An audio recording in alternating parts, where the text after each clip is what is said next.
Hello and welcome to Flix and Chill with me, Luke, And Shane. and today this is the first ever episode. We have a guest, so we know him. He's a friend of ours, but he's also kind of our boss. He's our fearless leader, as Yo, He Shane is likes to the call him. yo, fearless leader yo, of the SPDM Crew Yes, Podcasting Network. we salute to Mike Hilty being back on this podcast. Mike, hello. fearless leader is fine. Boss? Yes, boss. What do you mean? I kind of like it. But all of this Can to we say, say it like in Storks, where it's like, and he's going to be the the boss, boss. and never actually finish the word?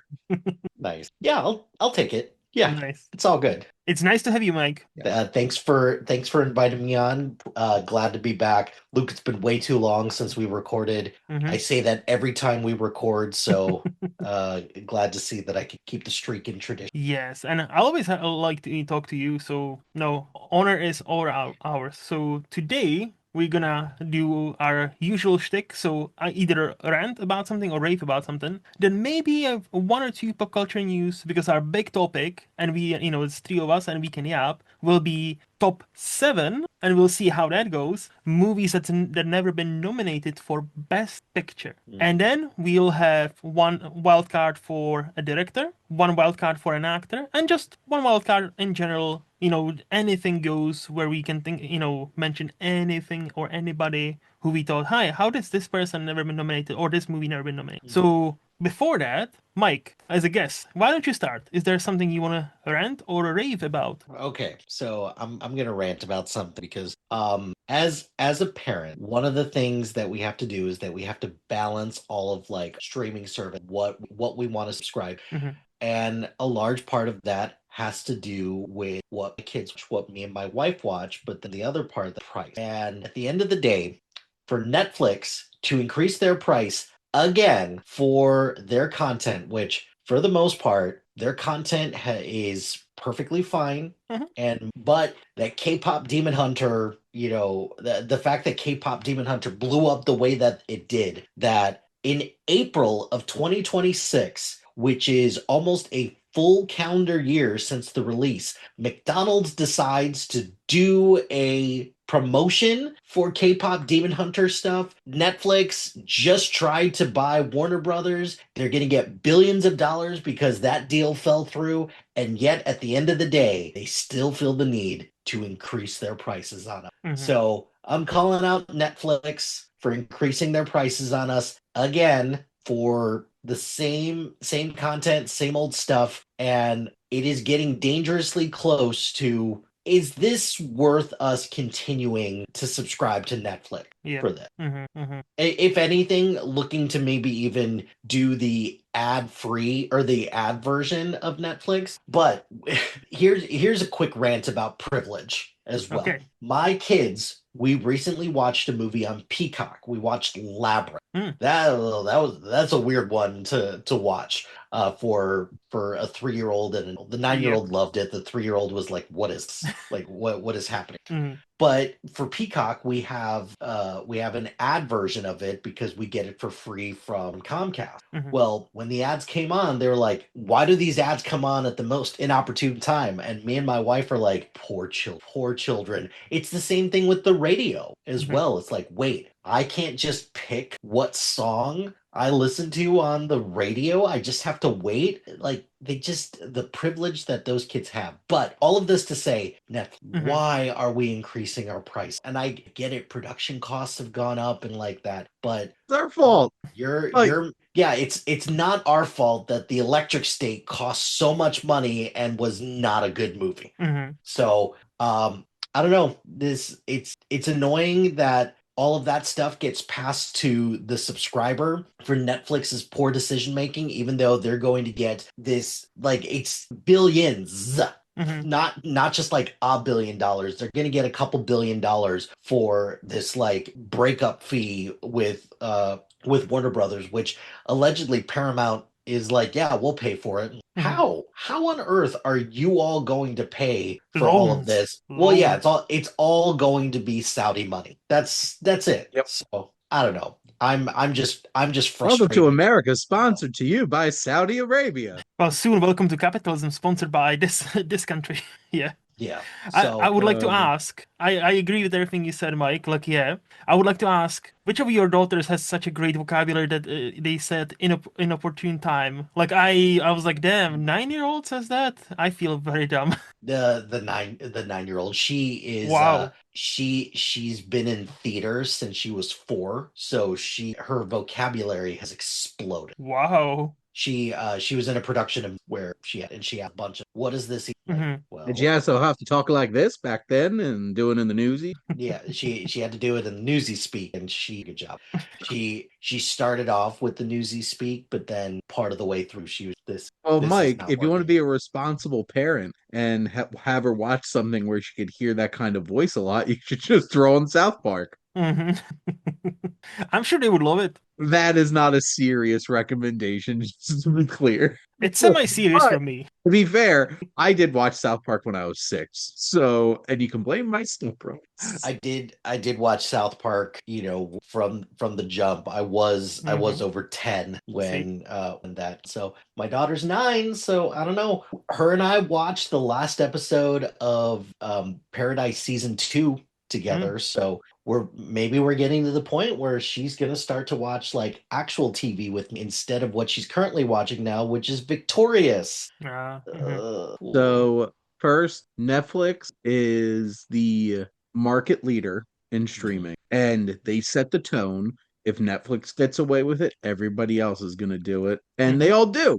Yep. And it's super frustrating Yep. because they want to keep ballooning budgets and stuff like that for nonsense. And then there's so many aspects of entertainment that are trying to price people out of being able to enjoy entertainment. Mhm. Like streaming services. I, as a baseball fan, I have Peacock, and I'm supposed to be able to stream NBC channels just as part of the streaming service. To find out that I have to pay $25 extra a month to be able to watch the Phillies on NBC. I'm like, what? So ridiculous. Speaking of the Phillies, it cost me $46 to get a nosebleed seat, and that was the cheapest seat in the stadium to watch the Diamondbacks play next weekend. It's just it's unsustainable. Mhm. And like when did baseball become opera where I have to pay like hundreds of dollars for a ticket? And when did, streaming services, like, I will admit I pay for probably way too many streaming services, but like We all do. We all they, do. Yes. they're Plain and more Yes. simple. they are more expensive combined than cable is now Mhm. at this point, and like by a lot. And this is And why it's just this like, generation is sorry to interrupt. This is why this generation is now more and more, being informed about different kinds of procuring your TV shows or movies, let's say. My or generation, they just turn to TikTok oh and yeah, watch short form stuff that's free. because like Shane and I, we are the same generation. So we grew up in a piracy era, and if you can afford it, there was different ways. However, there's a generation younger than us that for their most of their life, streaming was available, streaming was there, streaming was cheaper than learning to do certain things, how to get your latest seasons or latest movies, or not even latest, just movies and TV shows in general. And now, with everything being split across several different streaming services and new ones still popping up, and their costs, being, hey, we need to increase the prices because reason. More and more people are like, hey, how do I build a home server? What is Plex? What is torrent? What is VPN? And to your point, Mike, about ads, I've just set up my own V home server here.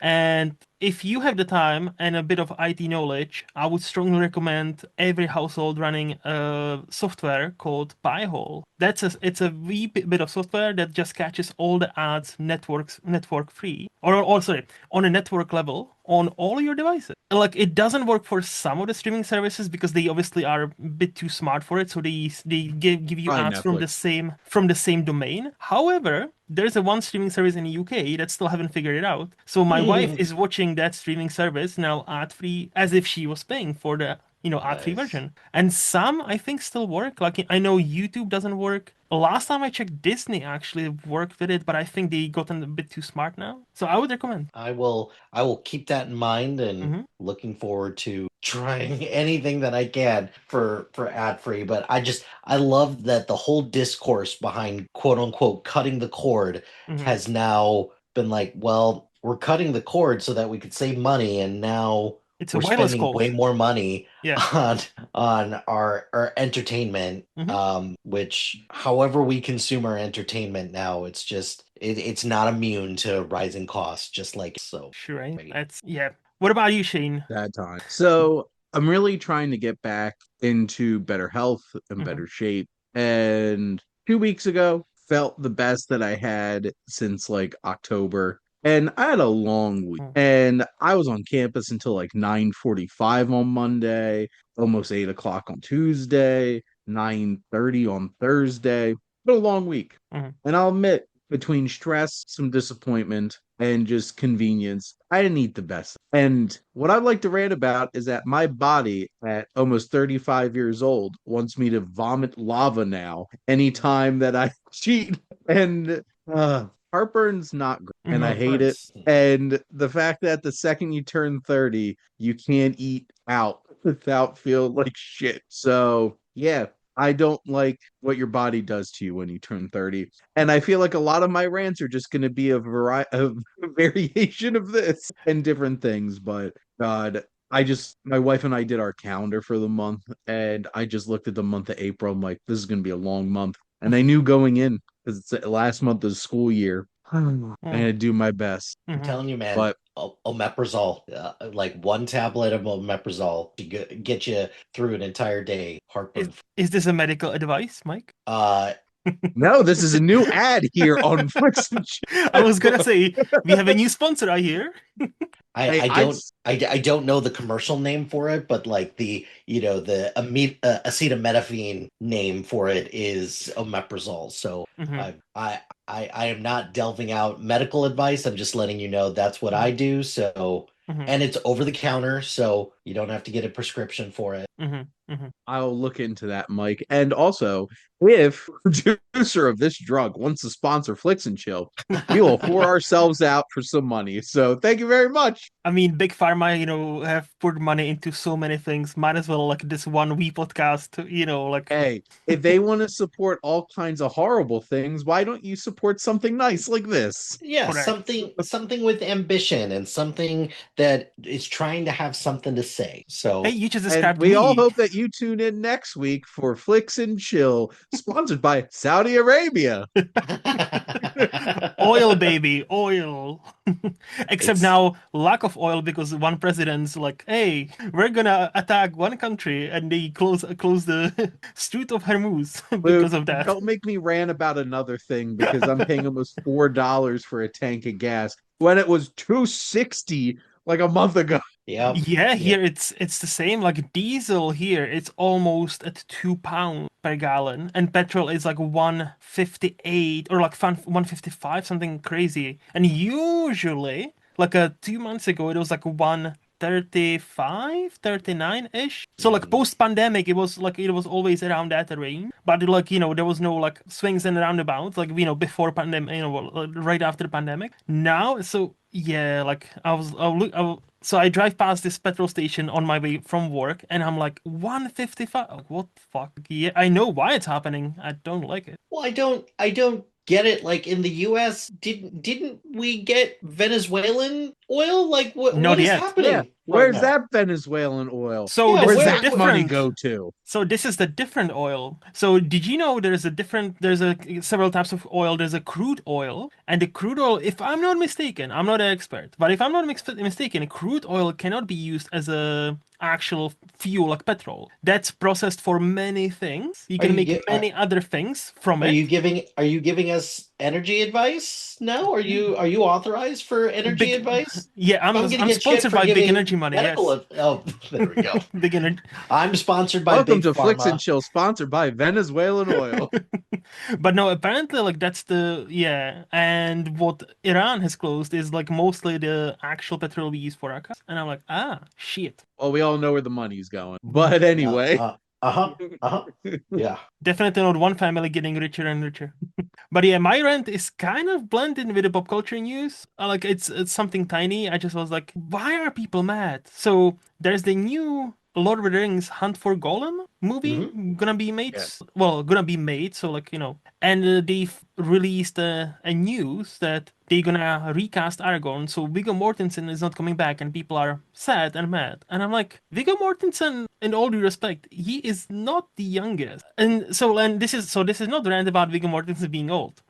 This is more like, guys, Hollywood will make remakes of every single movie or franchise or a trilogy or whatever you love, right? Do we like we cannot prevent it. It's gonna happen. I think I don't know where you guys stand, but for my money, if they need to do this, I don't want them. I don't want the original people to come back being old, and because usually it's like the same formula. I'm old and grumpy now because I'm old and grumpy. I've made many mistakes in my life, and this is what we have now. I'm like, no, if we need to do remakes, reimaginings, and all that, okay, recast the role. It's fine. Like I don't like, and we don't need the original actors to come back. It would be nice for them to give their blessing, but realistically, Hollywood doesn't care. So like they'll do it. So that was my very quick rant about like, did you really expect Viggo Mortensen to come back as Aragorn? My thoughts on this specific Mm-hmm. situation are no. If like don't bring Viggo Mortensen back at Yeah. 60 something years old to Mhm. play this role when here's the thing. They de-age him. People complain about the CGI and them de-aging And him. fuck that.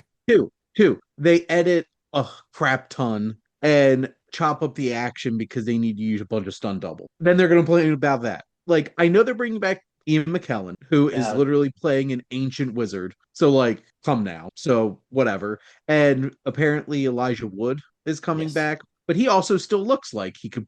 I mean, yeah, Like, that man, shave him, and he probably hasn't looked like he's aged much, to yes. be honest. This particular situation, people just need to get over the fact that, like, yes, they're gonna have to recast Aragorn for this specific movie. It's a whole other rant on like why the hell are we adapting a Yes. footnote from Fellowship of the Ring, or like I think it was like a paragraph or two from But Fellowship of the Ring into a movie. that is Search, what they do for Lord of the search for Rings. Yeah, money. Search for apparently. more money. Just ask Mel Brooks, okay? Apparently, like they should adapt Lord of the Rings, the Third Age video game instead. That would, but whatever. That makes far too much sense. But also with Rings of Power and War of the Rohirrim, it's pretty clear that if it doesn't involve the ring or if it doesn't, involve like our, main core of characters, nobody cares about that, which is sad because there's a lot of story to tell, but people are like, wait, what is this? It's Mhm. it's like it's like the people who are like, wait, there's no lightsabers in this for Star Wars. Why should I be interested Mhm. in this? Why should I watch Andor? It's like because it's the Wait, best thing is that Star anybody Wars has named ever done. Skywalker in this? Ugh, no. Like my only counterpoint Mhm. to what you just said, Shane, was the Ian McKellen thing. But also at the same time, Gandalf is not exactly known for his sword fighting abilities, and Like, you there's know, he's going to be in this movie for like 10 minutes. I So, would say like, even five, if maybe yeah. five. Realistically, like it's gonna be like a glorified cameo. Hey guys, I've returned. Okay, bye. okay, bye.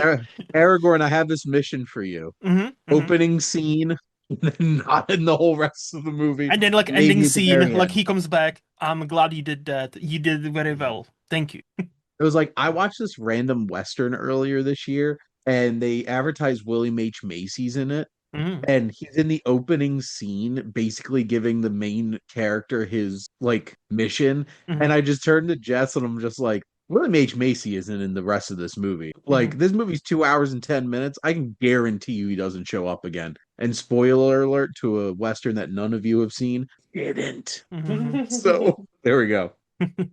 Do any of you guys have any pop culture news you want to discuss? So I just want to point out, so you know Mhm. how like what was it, 2 weeks ago they announced Ryan Gosling was going to be in the new Daniels film, I and was everybody's thinking like, about "Yay!" I was thinking And about the then same thing. Already yesterday out, yeah. he pulled out. Was it even two This weeks is ago? maybe it was even a week. I don't know. Like it was a very And short time span, yes. yeah, so this is my thing. We are in a society We do live in a society. that focuses way too much on pop culture news and insider baseball of how casting and all these things. We didn't need to know that Ryan Gosling got cast in the Daniels next film a week ago. Because you know what? Tons of these things don't even happen. Mhm. Like, why do we need to make a big to do about this? Because people need clicks on a website somewhere, or views on a YouTube video, or, views on a TikTok video at some point. And it's just like,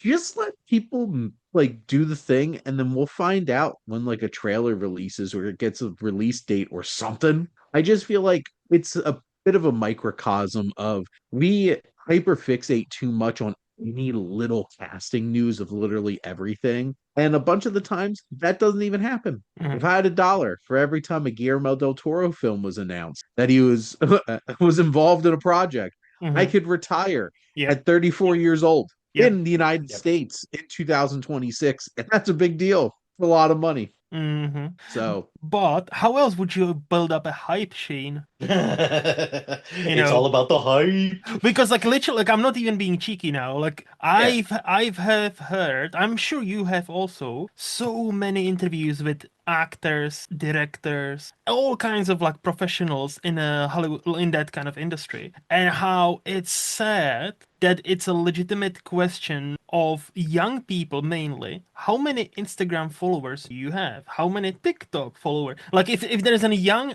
up and coming actor or actress, apparently that's now a very valid question. How big is your social media following? So to your point, why do we do this? For exactly that. oh, For the I know clicks. Yeah, so for why the it's but it's it's mad. obnoxious. No, it is. Also, like that makes me wonder, like what happened there. Like I actually was gonna maybe bring it up. I was like, you know what? But okay, you brought it up. What the fuck happened there? Like he signed up on, like did he sign up for something before reading the script? Read the script, was like, this is too fucking weird. I'm out. Or were they like trying to hype up the movie that's not even made yet? Like, hey, this is actually happening, so let's make this stunt. Like Maybe something worked out with yeah, like, he has a contract with schedule, yeah. Disney. So like I don't know if something with his like a Star Wars Mm-hmm. follow-up Mm-hmm. or there's long gestating talks with Marvel Mm-hmm. materialized or something or other. Now when he's just But something happened. star of a a blockbuster, Project Hail Mary, Yeah. Or they certainly wanted to announce him being cast in that movie because Project Hail Mary's blowing up at the box office. So like hmm it just so it's like they're not even trying to hide just how obnoxiously money grubbing all this is. And it's not a good look, nope. Mm. entertainment industry. It's not a good look. You look desperate. hmm hmm Yeah, And whatever. if I ever learned anything from my desperate days of being a young man, you looking like you're trying too hard doesn't work out for you. Correct. Accurate. Just Mhm. ask So Bradley there you go. Cooper. Damn. And by the way, this is not to shit on Bradley Cooper. I actually like him, but like with his last movie, him trying desperately hard for that Oscar, I'm like, dude, we Maestro already tried too hard. yes. Um, Haven't his seen it. most Is this recent still movie where on? he made fun of himself, I I haven't thought seen it like yet, so yeah. he course corrected Okay, by okay. literally making fun of himself as the Because character he plays in it. as somebody who listens to quite a few movie podcasts and him being on there talking about Maestro specifically, I'm like, oh my God, I was dude, like, is this man no, okay? dude, like we get it. You're a serious director now. You getting calls from Spielberg. We get it. Okay, we get it. Like, tone it down a bit. We already like you. Like, like you're balancing on a very, like, it's a balancing You act. know, you know why Elle Fanning has such a humongous crush on Jack Black is Tell me. because he is completely comfortable in his skin and doing his thing and doesn't care what anybody else thinks. So That there video you of go. her and Dakota Fanning taking the detector, I actually watched, because of that clip, I actually watched the entire thing. Their relationship is so A, so sweet, and B, for both of them being brought up in this industry, and for both of them seemingly like growing into these like well-rounded women, like my head is off to their parents and all their like support system because they by all accounts seem like normal and then like they had a happy childhood and they were shielded from many bad things. So Hey, good on they're their normal people. parents. They love Jack Black too. No, yeah, so good on their parents, and I'm like, Elle Fanning seems she's slowly becoming one of my favorite actresses to follow because like she's taking on more and more interesting roles, and people are finally waking up like, hey, she actually has talent. So I was like, yes, yes, yes, good. What about you, Mike? Do you have anything you want to discuss pop culture wise? I recently heard that Academy Award winning writer, producer, Ryan Coogler is looking to an Animorphs TV series. And look, if this true, it does come to fruition. Mm-hmm. Yeah, I'm all here for it. Mm-hmm. I do find it hilarious that Nikki Glazer's joke at the Golden Globes does hold true. It's like we've got all these movie stars in the audience, and then she mentions, and then there's all these like TV stars, and mentions the same three people. It's like get out of my TV show space. Like, come on, like Mm-hmm. stay in your lane, dude. But no, if that Because is he's doing the X-Files too. Yep. he is doing the X-Files, and that's gonna be crazy. It's gonna be awesome, but it's gonna be crazy. But I'm very much looking forward to if he does produce an Animorphs TV show. I'm looking forward to like a good one because the original TV show for it was good. So What do you mean with all those amazing 90s special effects? I mean, it just like the Goosebumps TV show of like that wasn't good either. It got us through. Aw. It got us through. That's all it needs to do. So I had to look it There- up because I was like, have I even seen it? I don't think I've seen this. I'm just looking on IMDb and this looks fucking creepy. Oh, I read the books and watched the show. Okay. I loved those books growing up. Yep. But It is looking about- at that, Ryan Coogler, please take it. Yes, please make it. Like, because if anybody can make it weird and interesting and bizarre and actually gets me to watch it, it will be him. Because It would let be- that man do anything he wants. And Yes. and X-Files, Cut him that blank check and just let him Yeah. cook. well, the X-Files casting just was announced, and I was like, damn, two capable actors been cast. I was like, Who? it's I'm blanking on their names. Was it Himesh Patel? Hamesh Patel and the one that was supposed to be nominated like 2 years ago for Till. What's her name? Oh, Oh, Danielle Danielle Deadwyler. Deadwyler. Yeah. So she is the main Who's female lead. great on the show Rooster with Steve Carell. I haven't watched that, so I wouldn't know. It's a funny show. Yeah. From Bill Lawrence, who's having a minute.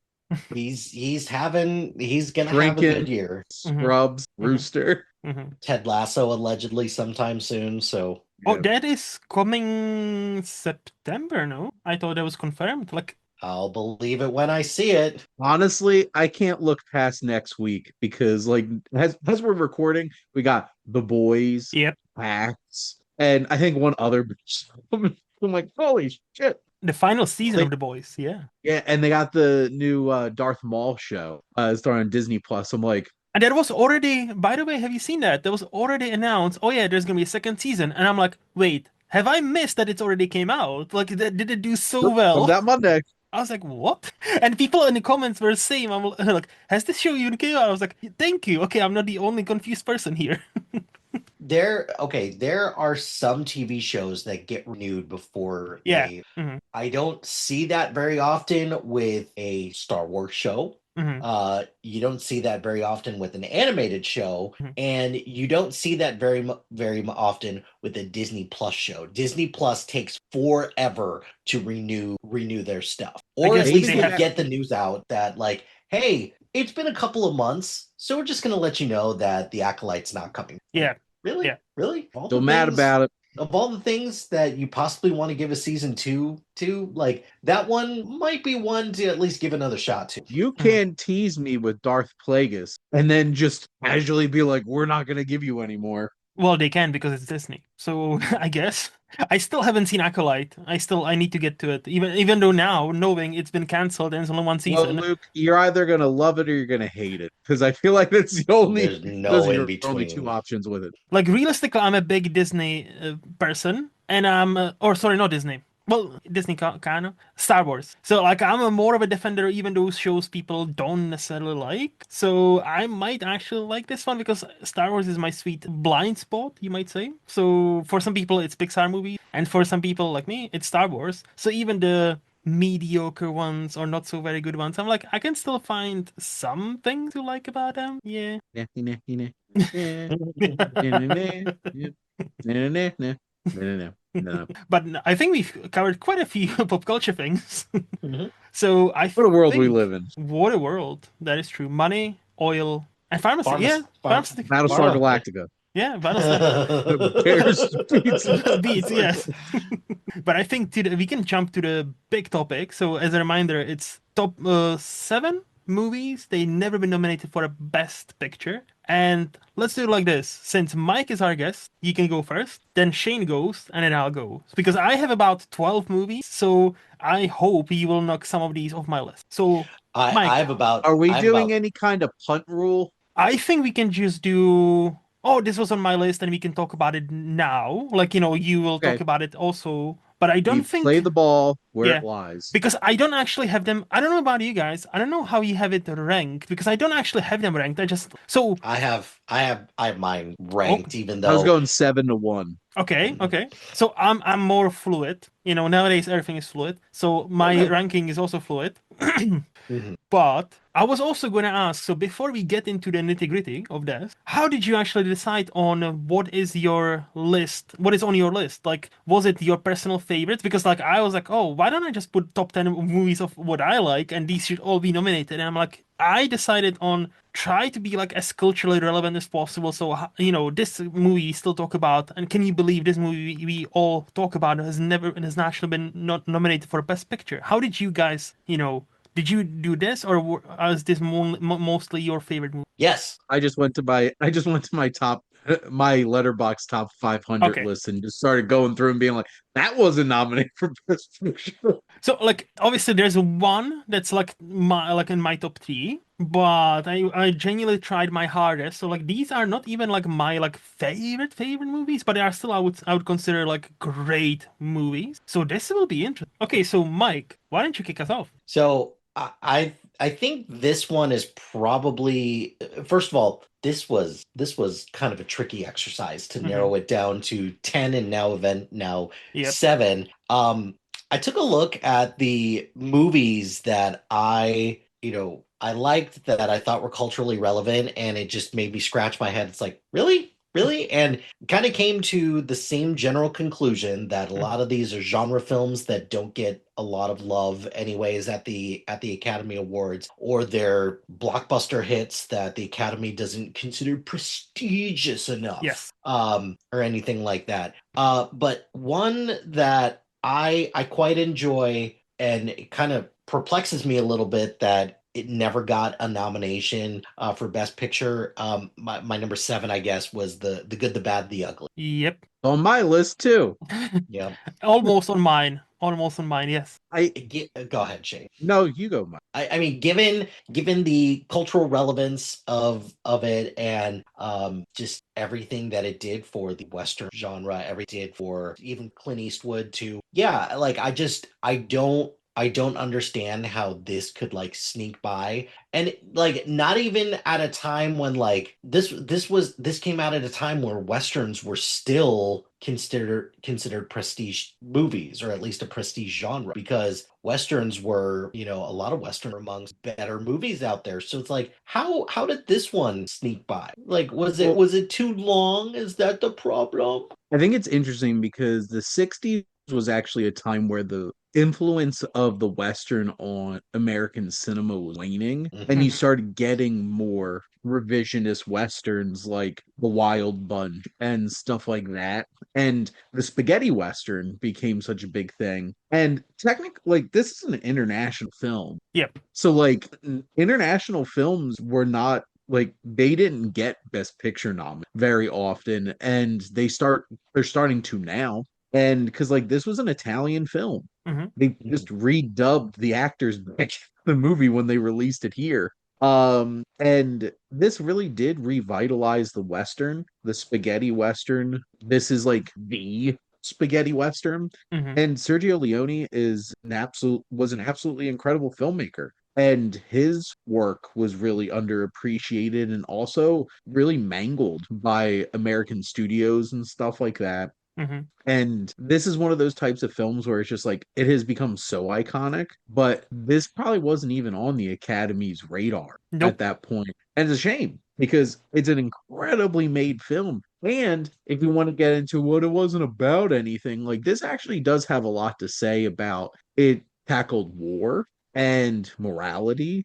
And there's some powerful moments and also like the filmmaking chef's Yep. kiss. Yep. Yeah. To your point, Mike, like, oh, it has Clint Eastwood and, well, it has Clint Eastwood when before he became Clint Eastwood. These movies helped him become the Clint Eastwood we know until today because he's still alive. Because, yeah, like, he had to take Still these kicking. jobs outside of Hollywood because he couldn't, I don't know if he couldn't find or he was not as popular. Because, as Shane said, like, this is 66. So, it came out in 1966. So the Westerns were still popular-ish, but they were definitely on a decline. And so, Clint Eastwood was like, oh, they don't make them like this in Hollywood, so I guess I'll travel to Italy and make some of these, with Sergio Leone. But I'm looking at so I'm on an Oscars page. I'm going to be checking, and even the foreign language, films. There was one from France I've never heard of, A Man and a Woman, Battle of Algiers from Italy,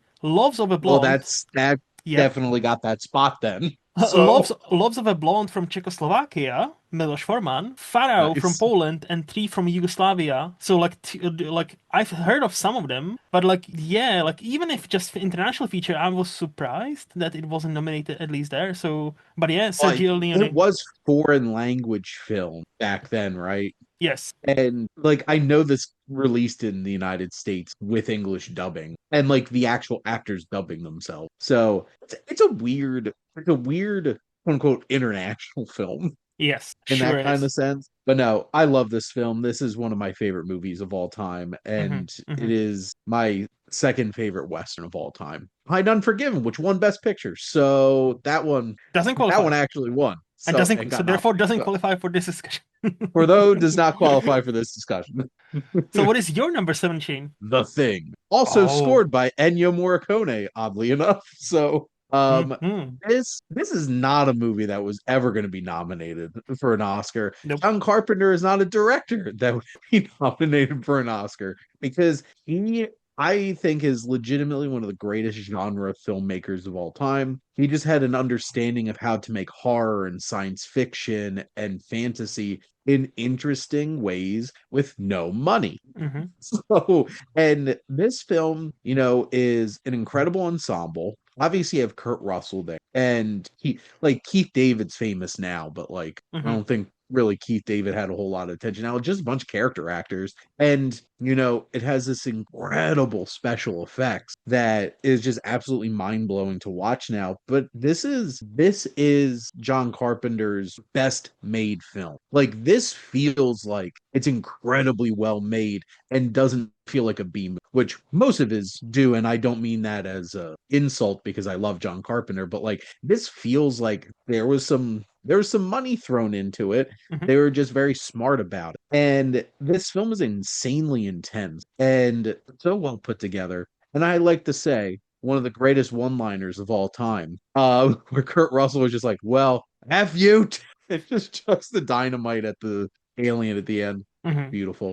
And this movie should have been nominated. Well, Kurt Russell's beard and hair should have been nominated for an Oscar because it is just chef's Peak. kiss. Peak 80s. That's It, just peak manly hair right mm, there. mm, And that man still got it. Still starred in Monarch. Watching that yesterday. hmm. The Thing. I love it. It's my second favorite horror film, and I'll talk about my first one in a bit. Nice. What I will say with the thing, like recently, like last year or two, rewatched this on a 4K disc, and that 4K, the transfer is immaculate, and B, it just reminded me how, hey, just because your movie is mostly set in the night, in dark, that doesn't mean me as a viewer cannot see shit. Like this movie is dark as fuck, both literally and physically, like actually, Yeah. but you can still see what is happening, and I miss when filmmakers actually gave a crap about lighting. And now, obviously, like I know it's moved to digital, so it's like it's different kind of lighting for like digital. It's not as easy, dirty, but you can figure it. Like John Carpenter figured it out, and this is the movie I always quote. If they can do it, modern way movies can also have a much better lighting, and night scenes and dark scenes can have some. But no, it's an excellent movie. Anything you want to add, Mike, for the thing? Well, Shane, I kind of disagree with you that the Oscar, like, yes, the Oscars would never nominate John Carpenter for Mhm. director, but I did consider him for the director. Like, really, like for the thing or for Halloween. But those are two genres that just do not get Academy Awards love Mhm. at all, and I get it, and I strongly considered that as like the my one to be like, Mhm. give this guy a nomination or something.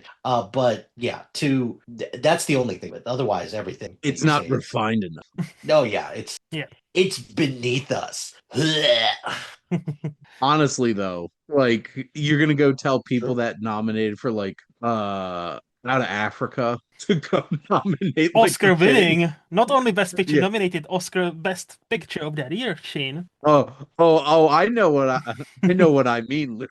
Yep, yep. So So Luke, what's your first one? I'm thinking, so I'll do the big blockbustery things later because I think we might talk about a few of them. So my first thing would probably be, you know what? Let's keep on the theme of Ennio Morricone and let's mention the other spaghetti western. So Once Upon a Time in the West. That's the other Sergio Morricone. That's just if there's a movie that or movies that surpass, hey, this is not just a great western, but this is a great movie. And Yep. for me, we talked about this already, Shane, on a previous episode. For me, my favorite western, it's a flip of a coin between Once Upon a Time in the West and The Good, the Bad, and the Ugly. And like any day, that coin can land either way. I would not be mad because both are excellent movies. For this one specifically, you have that haunting theme that's been used in so many like Mm. commercials and stuff. So it's kind of like when you actually see it in a movie, it doesn't have the same impact, or might not have the same impact. But you have Claudia Cardinal just looking breathtaking. You have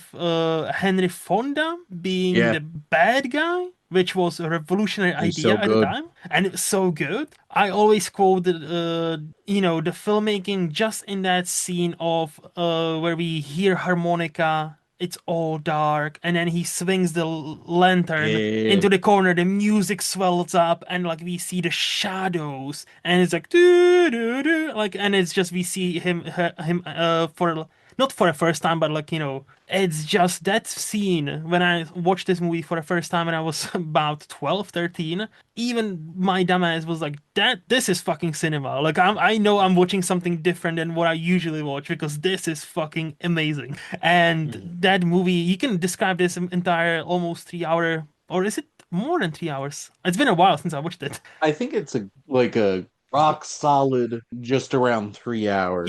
I think it's Oh, also it's one of those that it's has a different cuts. 165 minutes, so it's what 245. Yes, I think it's also one of those that has technically nice Sheen showing us his what is it, DVD? Extra thick DVD of Once Upon a Earthy. Time in I like Hollywood. it. Yeah. That's what she said. It's what Haku said. Haku. Who's Haku? Luke, have you watched Samurai Jack? No, You should. I know, Whatcha? I know. No, but it's no that. So to me, just the filmmaking in that movie, particularly the story, like there is like some one or two twists thrown your way as well. Oh, that reveal at the end Yep, of who Harmonica really is an all-time yep, like twist reveal just from yep. like the filmmaking standpoint and the music. I'm just like, oh, Like this is one of those like it feels like I know this is gonna sound stupid, but this feels like a complete movie. Like you're getting every single thing you can ask for within one movie. You get great cinematography. You get damsel in distress. That but she also like can fend for herself, being played by Claudia Cardinal in her prime, arguably. You get a actor who's known for mostly great guys, mostly like like heroes being a bad guy. You get this like a rough around the edges guy who is the good guy at the end, and It's you get Charles Bronson. yes, and you get like you get a movie that takes its time, has some long shots, but it never bores you, or at least it never bores me. And Me neither. pulling something like that off, Sergio Leone just yeah, one of my favorites. So, where The Good, the Bad, and the Ugly has three iconic pieces of music in it, whether it's the theme, Ecstasy of Gold, and Il Triello when they're doing their standoff in the cemetery. This film has three incredible themes in it too. And the one that's just absolutely beautiful. This has one of the hardest lines I think a hero has ever dropped in a movie, Mhm. where the whole build up at the beginning, waiting for him to get off the train, and they're like, "Oh, looks like we didn't bring you a horse." They're like, "No, you brought two too many." I'm like, "Oh Yeah, shit!" I just Oh my god, it's incredible. hmm And Jason Robards' Diane is one of my favorite supporting characters in a movie. He's on Tuco level of almost stealing the whole entire show by yeah. just being that charismatic. And Jason Robards, who would, what, 10 years later win back-to-back Oscars for Best Supporting Actor. Man was a fantastic actor. This had a great cast. hmm And yes, Claudia Cardinale is a beautiful woman. And you want to know how you make audiences hate Henry Fonda?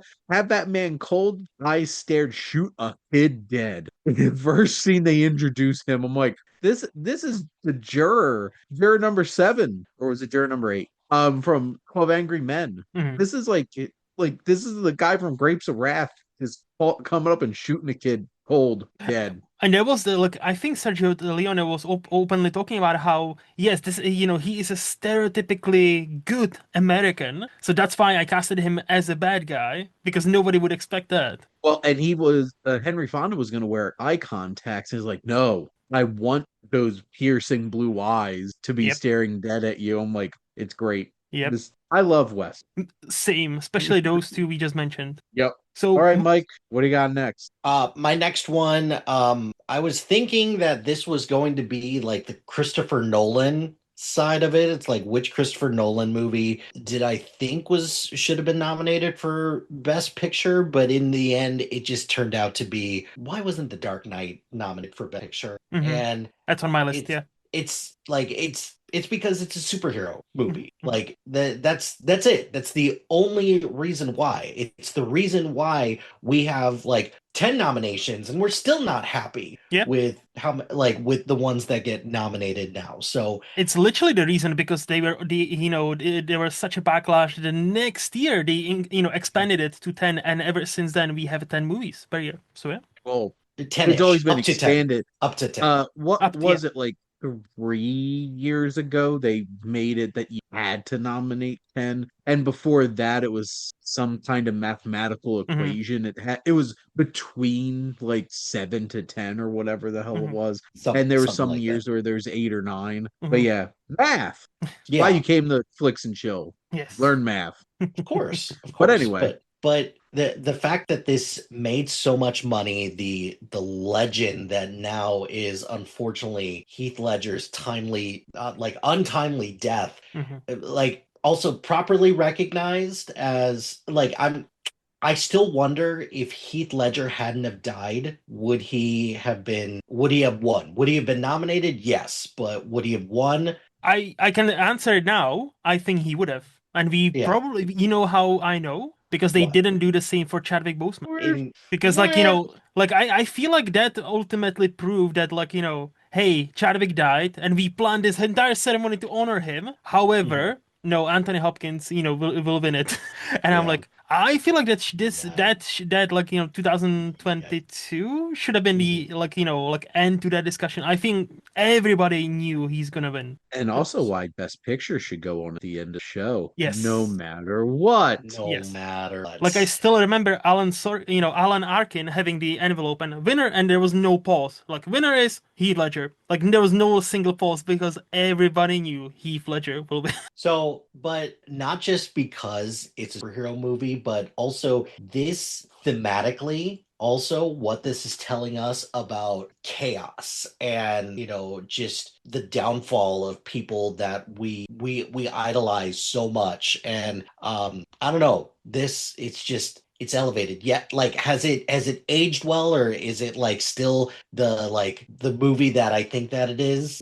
No, at the end of the day, it's lost some of its luster, but that doesn't change the fact that it's still one of the greatest, one of the great superhero movies, and like easily one of the best movies of that year. So for it to not even be nominated for Best Picture, insulting to say the least. And even like it's a comic book adaptation that takes out all the really obscenely comic book kind of elements to it and strips it down and makes this an extremely this is as grounded as a man dressed up as a bat fighting a clown is gonna be, putting it that way.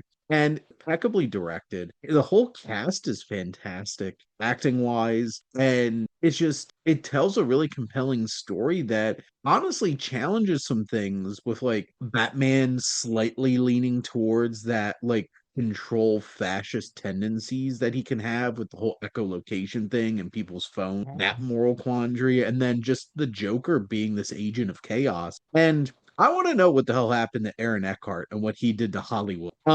Because like he's a really talented actor and a lot more like working in a lot more bigger movies than he is at this point. Instead of, I think the biggest movie he's done in the past 10 years was Sully, Mm. and It he was is Tom Hanks' co-pilot. it is weird that Hollywood tried to jam Jai Courtney, Sam Worthington down our throats for so long, yet Aaron Eckhart just not good enough for us anymore. He's Let's too relegate him. American, Yeah. unlike Jai Courtney's. And like his start of Aaron Eckhart's career was great. Like he did Thank You for Smoking. Like this is how I knew him Yeah. first, and he's Aaron excellent. Brockovich before that, Yeah, he was in that too. and he's excellent in both of those movies. But mainly, to be fair, I only seen Erin Brockovich once, so I completely forgot he was there. But He was the love interest. I see. But I still remember, I only seen Thank You for Smoking once, a long time ago, but I still remember his performance, how electric he was in that movie, and how, talk about a leading performance. He was Mm. great. So and it was, I saw that movie before The Dark Knight even come out. So when I knew he was gonna be Two-Face, I was like, holy shit, this guy, ace. And I then can't believe Matt Damon was originally gonna be Two-Face, and then also was the top pick to be an Avatar. And do you know the whole story about the Avatar thing? Oh, and No. they offered him like percentages, like 10%. insane percentage. Like he said, look, I'm not gonna pay you your usual rate, because so I'll give you like what is like 3 million or five, but you can have 10% of gross. So Can you imagine? Can you imagine? like I feel like 10% of Avatar's gross is insane. no, I feel like yeah, I like he's like look, Matt Damon obviously doesn't need any more money, Yeah, Matt but Damon's fine, yes. but like But no, Aaron Eckhart, like, talk about somebody who starts very well. Like, like after Dark Knight, I was like, oh, this man is going places. He will probably be an Oscar winner soon. And I don't know if he just said yes to one too many projects that failed, and then maybe he was labeled like box office poison. did I Frankenstein, didn't he? Yes, and I think that's kind of because if anything, if there's anything I learned from watching the Milos Forman's documentary, this two-time Academy Award winning director, he says in Hollywood nothing matters. You're as successful as your last movie. It doesn't matter how many Oscars you've done, you won, how many million you've made for any studio. The moment your last picture doesn't do well, you are branded. And I'm like, Well, holy shit. just look at Christopher Nolan. Yep. Warner Brothers decided to disrespect him with the whole Tenant thing, and then he's like, "I'm out," and they're like, "No, please come back." Please come back, So, Daddy. Yep. but no, The Dark Knight's incredible, and it's still arguably the greatest comic book adaptation of all time, Yep. and people still have it at the top of that list. Yes. A lot of other comic book movies that I love more, but Hmm. like, there's not a whole lot of arguing. Correct. What about you, And Sheen? also, that Oh. wasn't a strong year of movie. Oh. Like looking back at that, I'm like, what were you That doing? could have snuck in. It didn't. My next one is actually a Christopher Nolan film. And it's Interstellar. Nice. So That was the other one I considered, and I almost put it in my like sci-fi choice, but something's kind of this after all the years of people complaining that Christopher Nolan movies have no emotion and they're cold and distant, we had wrong. to watch Matthew Wrong. McConaughey cry his heart out Murph. in that one scene. Murph, can we just like acknowledge him for a minute? No. Like Of course. because Cooper did have another child, right? Right? No. No. Right? You're wrong. Right? You mean young Timothy Chalamet? He's been played by Timothy Chalamet and Casey Affleck. Yes, he indeed had another child. I don't know if this is a Um, joke. Sorry to interrupt. I don't know if this is a joke or he actually said this, but there's a quote from Timothy Chalamet like, "Oh, I rewatched Interstellar and I cried not because it's a great movie, but because I thought I'm gonna be there for much more longer than I actually was in that movie." I'm like, must be a joke, surely. But anyway. It's funny because I just rewatched Hostels, that Western that got really overlooked, and Timothy Chalamet's in that, and he barely made it the first act. Mm. Yet again, great time for Timothy Chalamet movies. But no, this film is grand. It is epic. This is filmmaking in the 21st century at its best. The practicality of certain things and the way that they realize that black hole is absolutely incredible. The Tesseract, the whole string theory nonsense at the end just looks like mind blowing. Hmm. Matthew McConaughey's great. The cast is great. Are some things a little on the nose, like Dr. Man, being the savior of humanity? Sure, but I lost it when I saw Matt Damon pop I, up I'm halfway through the so movie. Matt happy they managed Damon. to keep that secret. I'm so happy that did not leak on the internet, or haven't seen it, and I like went into the cinema not knowing he's Dr. Man. I was so because you And think, they oh tease it yeah, because his picture's on the wall yes, earlier in the yes, movie, but it's just enough out of focus that you can't tell it's Matt Damon. correct. And I didn't bring up the score with the Dark Knight, but my God, Oh yeah. that organ infused score from Hans Zimmer is something special. And this is like grand filmmaking at its best. And I know this had a bit of a mixed reaction when Mhm. it first came out. Yep. And I feel like a lot of people have just come around and been like, Now it's Interstellar is great. now it's universally beloved pretty much. Like no, I remember exactly the same. Many people were like, "Well, love saves them all." Well, what an ending! This is just fucking stupid. And I'm like, did you see the You're movie? stupid. Did you see the fucking movie? And then I rewatched it. I'm like, this is so like it might be stupid or not, but this is like actually like thematically the movie is prepping it for you. Like the movie is talking about it from the first fucking minute. Like, and I yeah, to your point about I just also love when Hans Zimmer plays with his organ too. Like that music. Between this and Dead Man's Chest, like Hmm. the organ is strong. And honestly, I actually love organs. So like listening to that in this movie is just, especially the docking Oh sequence is insane. yes, And the different planets, that water planet is that's my favorite scene. terrifying. And God, the second that video popped up and it's Jessica Chastain and not Mackenzie Foy, Yep. and you're like, oh no. Like But yeah, this movie is incredible. I love I watched this twice in the cinemas when it came out, and both times, like when the wave thing happened, like the first time I watched this, and I was like, "This is a wave," and it just pans out. You see the massive sheer size of it, and the organ music swells up. I got chills, and I don't get chills that often. I was like, that "Holy is no moon. fuck!" Yeah, And I just can't imagine watching this in IMAX because that would have been out of body experience. Like watching, like I would love to watch certain movies, not only in the cinemas but in IMAX. Yeah, that would have been something special. And Interstellar is something special, and it's also my favorite Nolan movie. So for my next pick, I'm gonna go back to basics or back to the 60s, and you're doing a series on him right now, Shane. Alfred Hitchcock. So obviously never been. Which one? I know, Which right? So he's never been nominated. Sorry, he has been nominated 5 times for Director, never won, famously. But this landmark of a movie not being nominated for Best Picture, again, we're talking about horror movie. Psycho. The Mhm. fact that Psycho is not, no, like I guess because it was what we said before, it's a genre pick. And I think at the time, reaction to Psycho were not actually positive. People were hating on it. People were like, oh, Mhm. this is kind of dumb. You have a main actress, you have this superstar at Eggs the on time. their face. Yeah.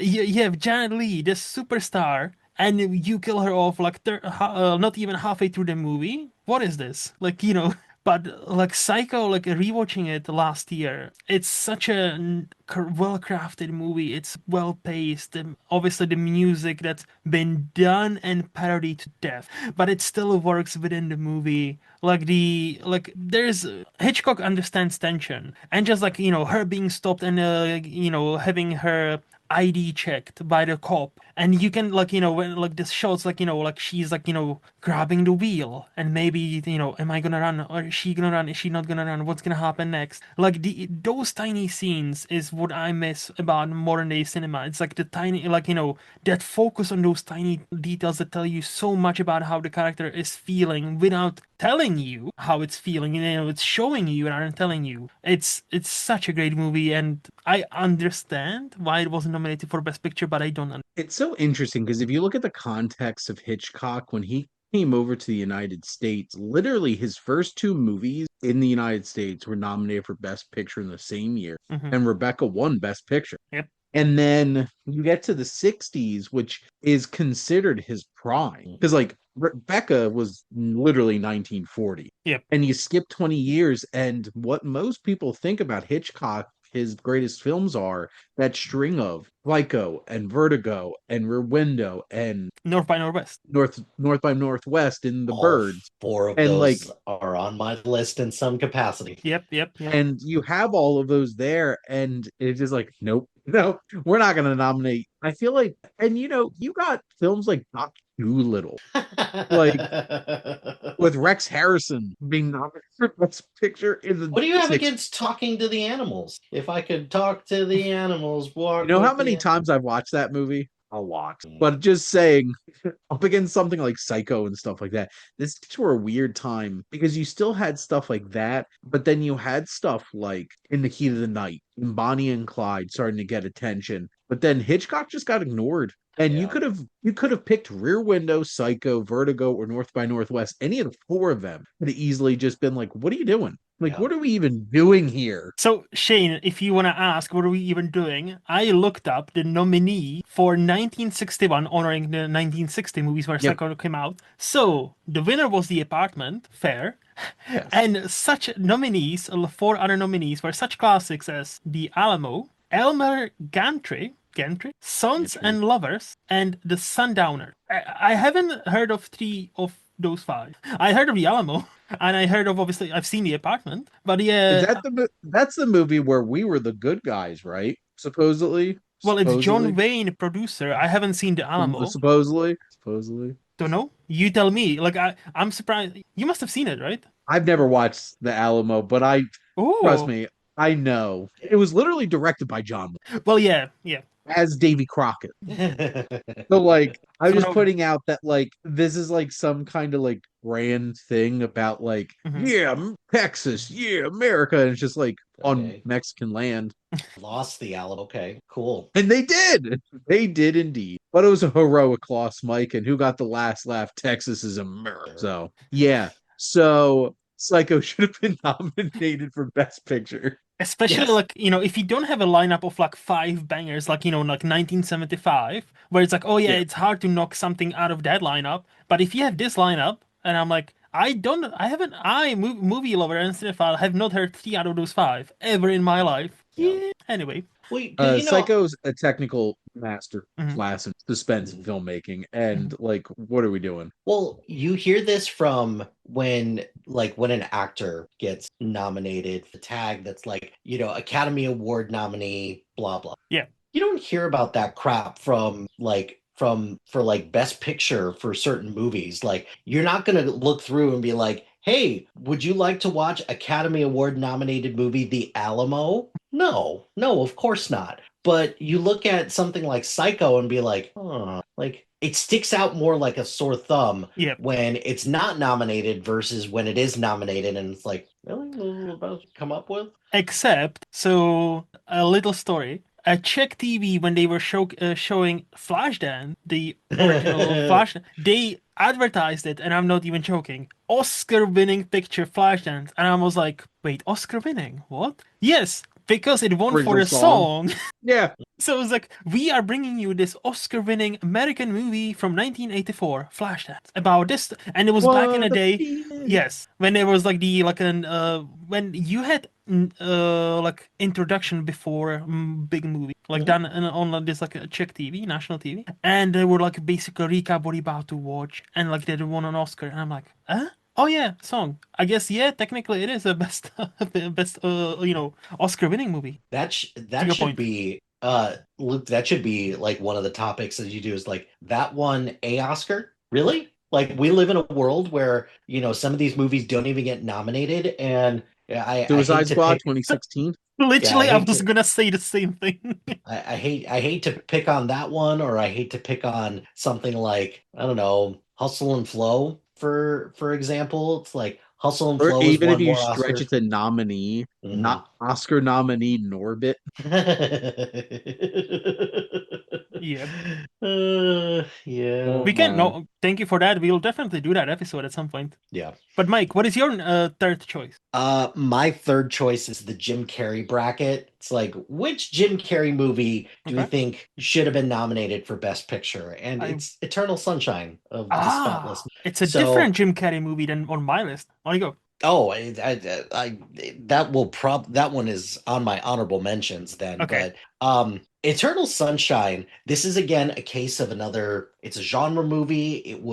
It's weird. Like, and the Academy Award sometimes just doesn't like weird movies. But I really do think they also have a vendetta against Jim Carrey. Like they don't like the guy. And that's stupid because he is arguably one of the funniest people in Hollywood ever. But then also when he tries to take these swings, like the guy can like actually legitimately do stuff. Wow, it's Hmm. great stuff. But then also the whole concept of this movie, it is sci-fi through and through, but also it's just so meaningful. Everybody, like, okay, maybe not every, but a large amount of the population has encountered something like Yeah. when you lose somebody that you love, whether it's the breakup is amicable or not amicable, and the pain that you experience, what you would give in order to just fast forward, get out of it's really, I don't know, it's just a very meaningful question Hmm. to ask.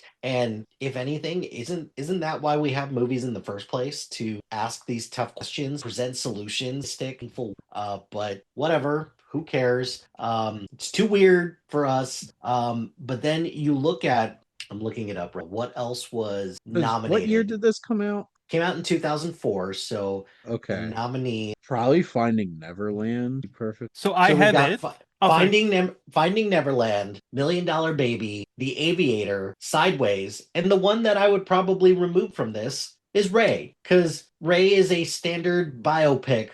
Whereas all the other ones I think were worthy nominees. As much as I really love Finding Neverland, it doesn't strike me as like a best picture. And I say So are it. we saying the two biopics on here? Well, actually, there's Oh, three there's a third biopics on here, biopic. Yeah.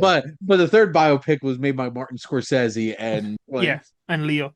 and the insane technical prowess that went into that movie was ridiculous. But Hmm. no, like either Ray or Finding Neverland, like Eternal I'd be Sunshine should have fine. been there. So Sideways is such an interesting like Best Picture nominee. Just pointing that Mhm. out there. I just watched it for the first time like a few months ago, and I totally loved it. I like Alexander Payne and I, we struggle occasionally. So I was like afraid, but this one, when we click, we fucking click. And Sideways we clicked. I was like, holy fuck. And I hate wine. I don't like wine.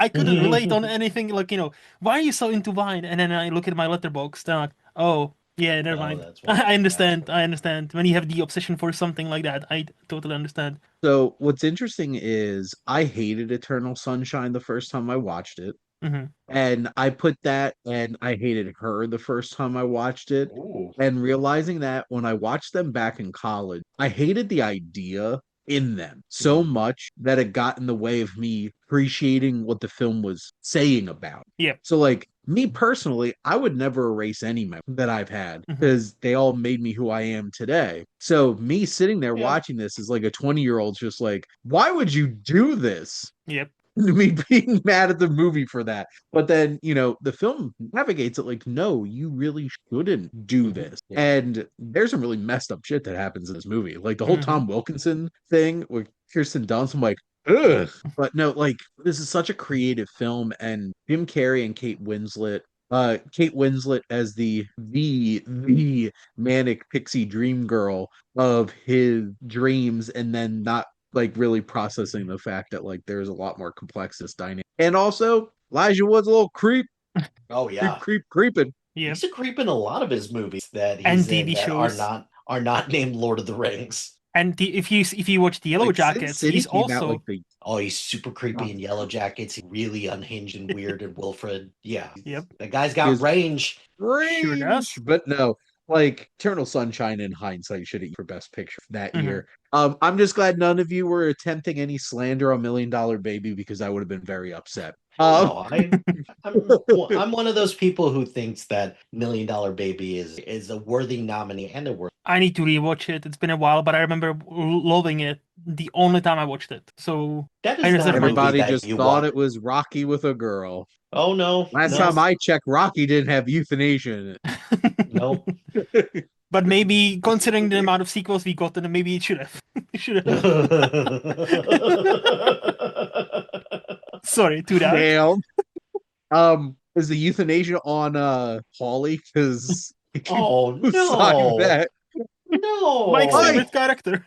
Mike, Paulie is a piece of shit I know. consistently throughout that franchise. But anyway, oh, is it Yeah, my turn? yeah. Um, Shane, bring us so back on my track, number please. one favorite horror film of all time is The Shining. And not only did this not get nominated for Best Picture, but this got a lot of attention at the Razzies. With Yes. like what?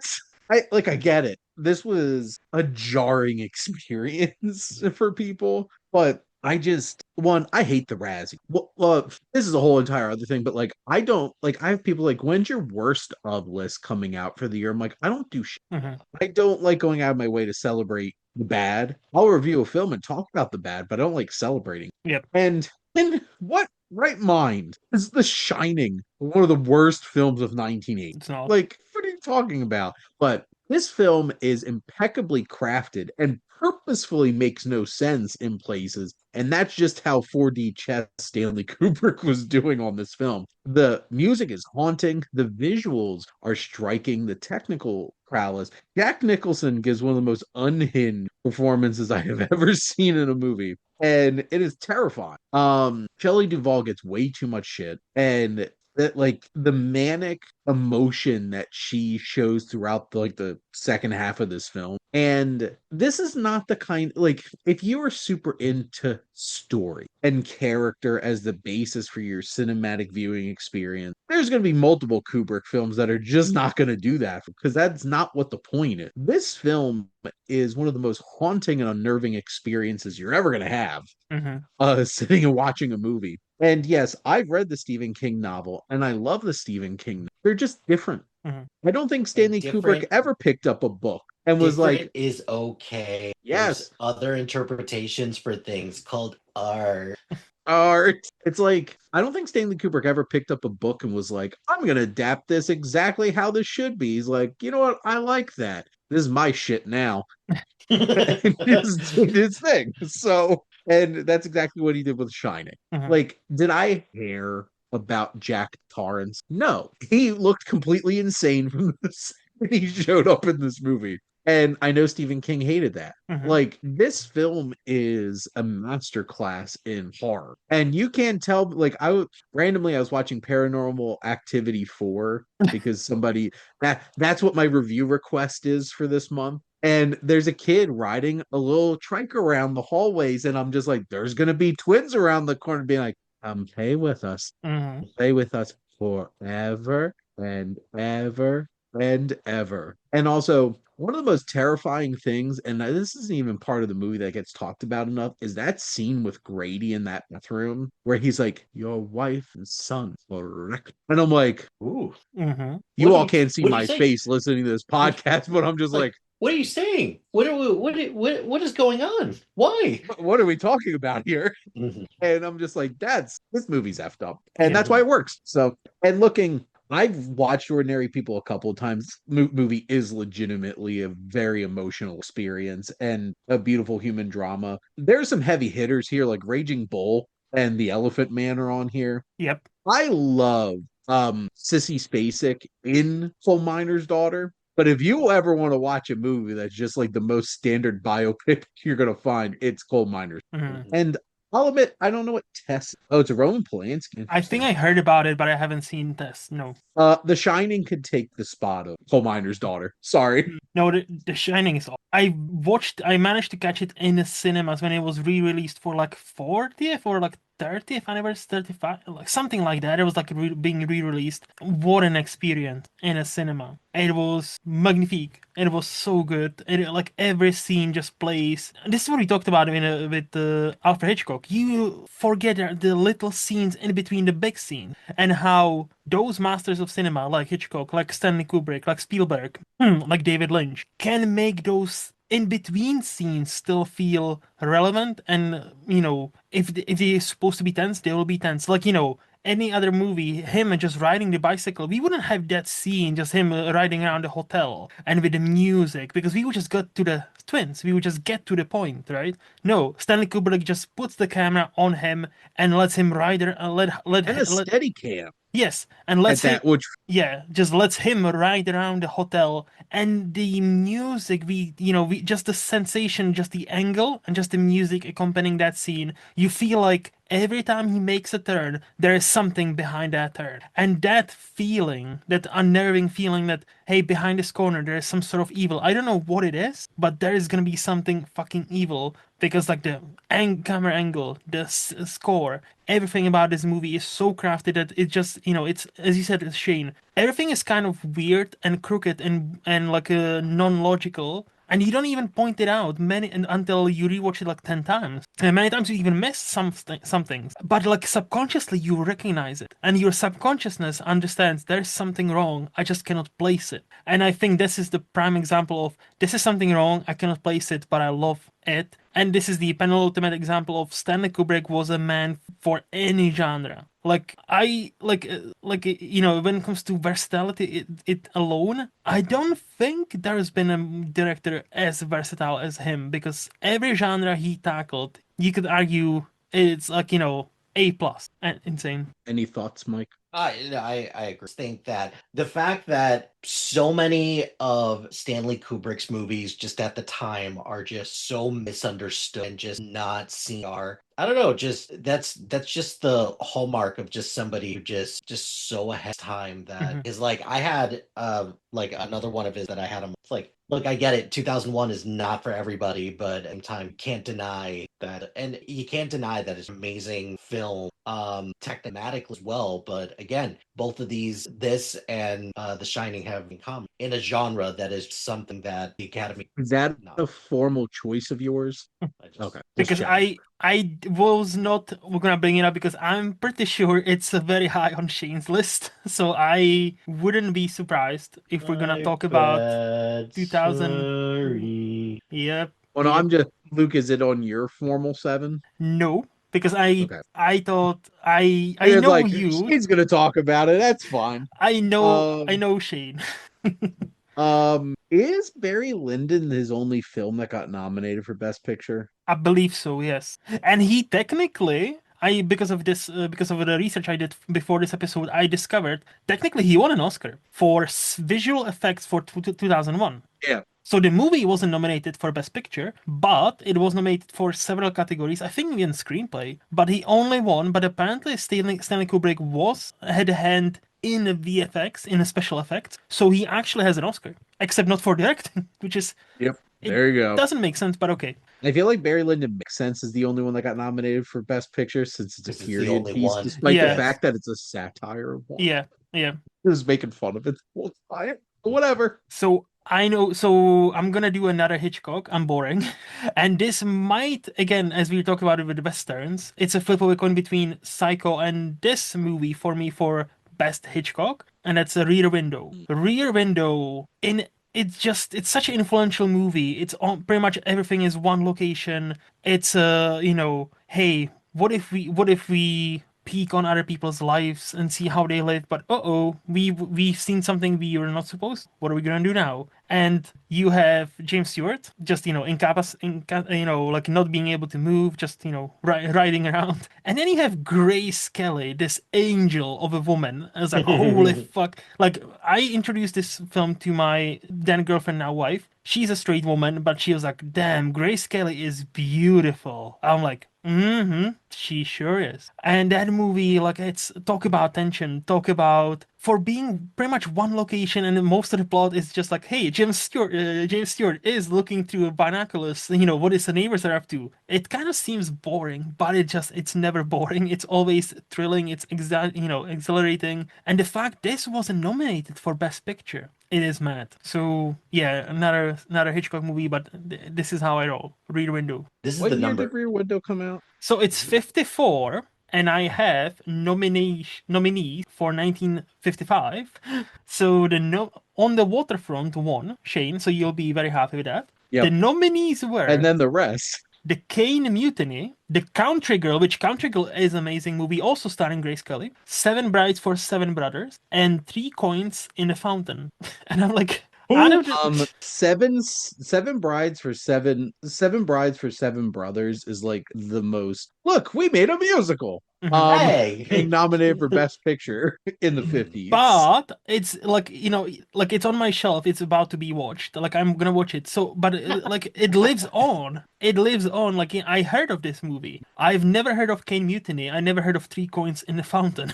The And Three Coins in the Fountain is the one that I was like, I've never heard of. I've heard of the Kane Mutiny, but I've Okay. never heard. I've heard of the Coins. King, and with like this has Humphrey Bogart, Jose Ferrer, Mhm. and I also know even more because the Kane Mutant Court Martial film Mm. that came out, that was William Friedkin's last film I believe so. Yeah. that came out. Rowan and I covered that on Rowan and the Waste back then when that was Mhm. still going strong. Yep. But no, Rear Window is incredible. And if you want to just watch somebody kill it with impeccable filmmaking and vision, this is it. Because it's people watching the movie. Yeah. And Jimmy Stewart's incredible. Mhm. Grace Kelly's great. And his name, Perry Mason. Barry Mason. Yeah, who's that's his name. who's the antagonist. Yes. And he's intimidating. And it's a thrilling film, and just the POV shots and how this is one of those like production design situations where it's like this isn't like big sprawling castles, period stuff kind of like that, but this is so impeccably put together. This ecosystem of a community in this apartment building, just the whole entire setup of it. So Like he makes you care about every single person in every single apartment, no matter how big or short their story is. Like that, that woman that seems very lonely and is about to like kill herself. And like like he makes you. Shane is I'm showing off my new Hitchcock 4K set that I have, Yep. including the one of these has Rear Window on it, Rope, Yep. Vertigo, North by Northwest. I think I have the same set, but it looks differently. But I think I have the same set because it's exactly those 4 movies. So yeah. Well, this was like a 12 movie set that just came out in the fall. Ah. Adam and I were very excited. Friend of the show, frequent collaborator, Yes. and member of the crew, Adam. Rear Window is my number two. It is Nice. Nice. I tend to judge a lot of my movies how well this adapts it, and this one is Reasonable. The just a Shinnig? perfect example of how you could take the cultural show again, like again with tension, tense, I all Hitchcock, and Mhm. I don't know. I feel like to get the most out of your actors takes like talent. For that, Hitchcock fully endorse. He wasn't amazing to his actors, but but yeah, fully amazing as to what he Well, and managed to. Him and that's kind Kubrick of were where not like exactly the Yes, nicest of directors. mhm. to put it very politely, correct. Very politely. So, Mike, What's what next, about Mike? number four? So it was a toss up between two foreign films, and this is more of a sentimental pick. I love the Amelie, so the fact that it was not nominated Nice. for Best Picture bums me out to no extent. I look at the movies that were nominated for the 2002 Mhm. Academy Awards, Lord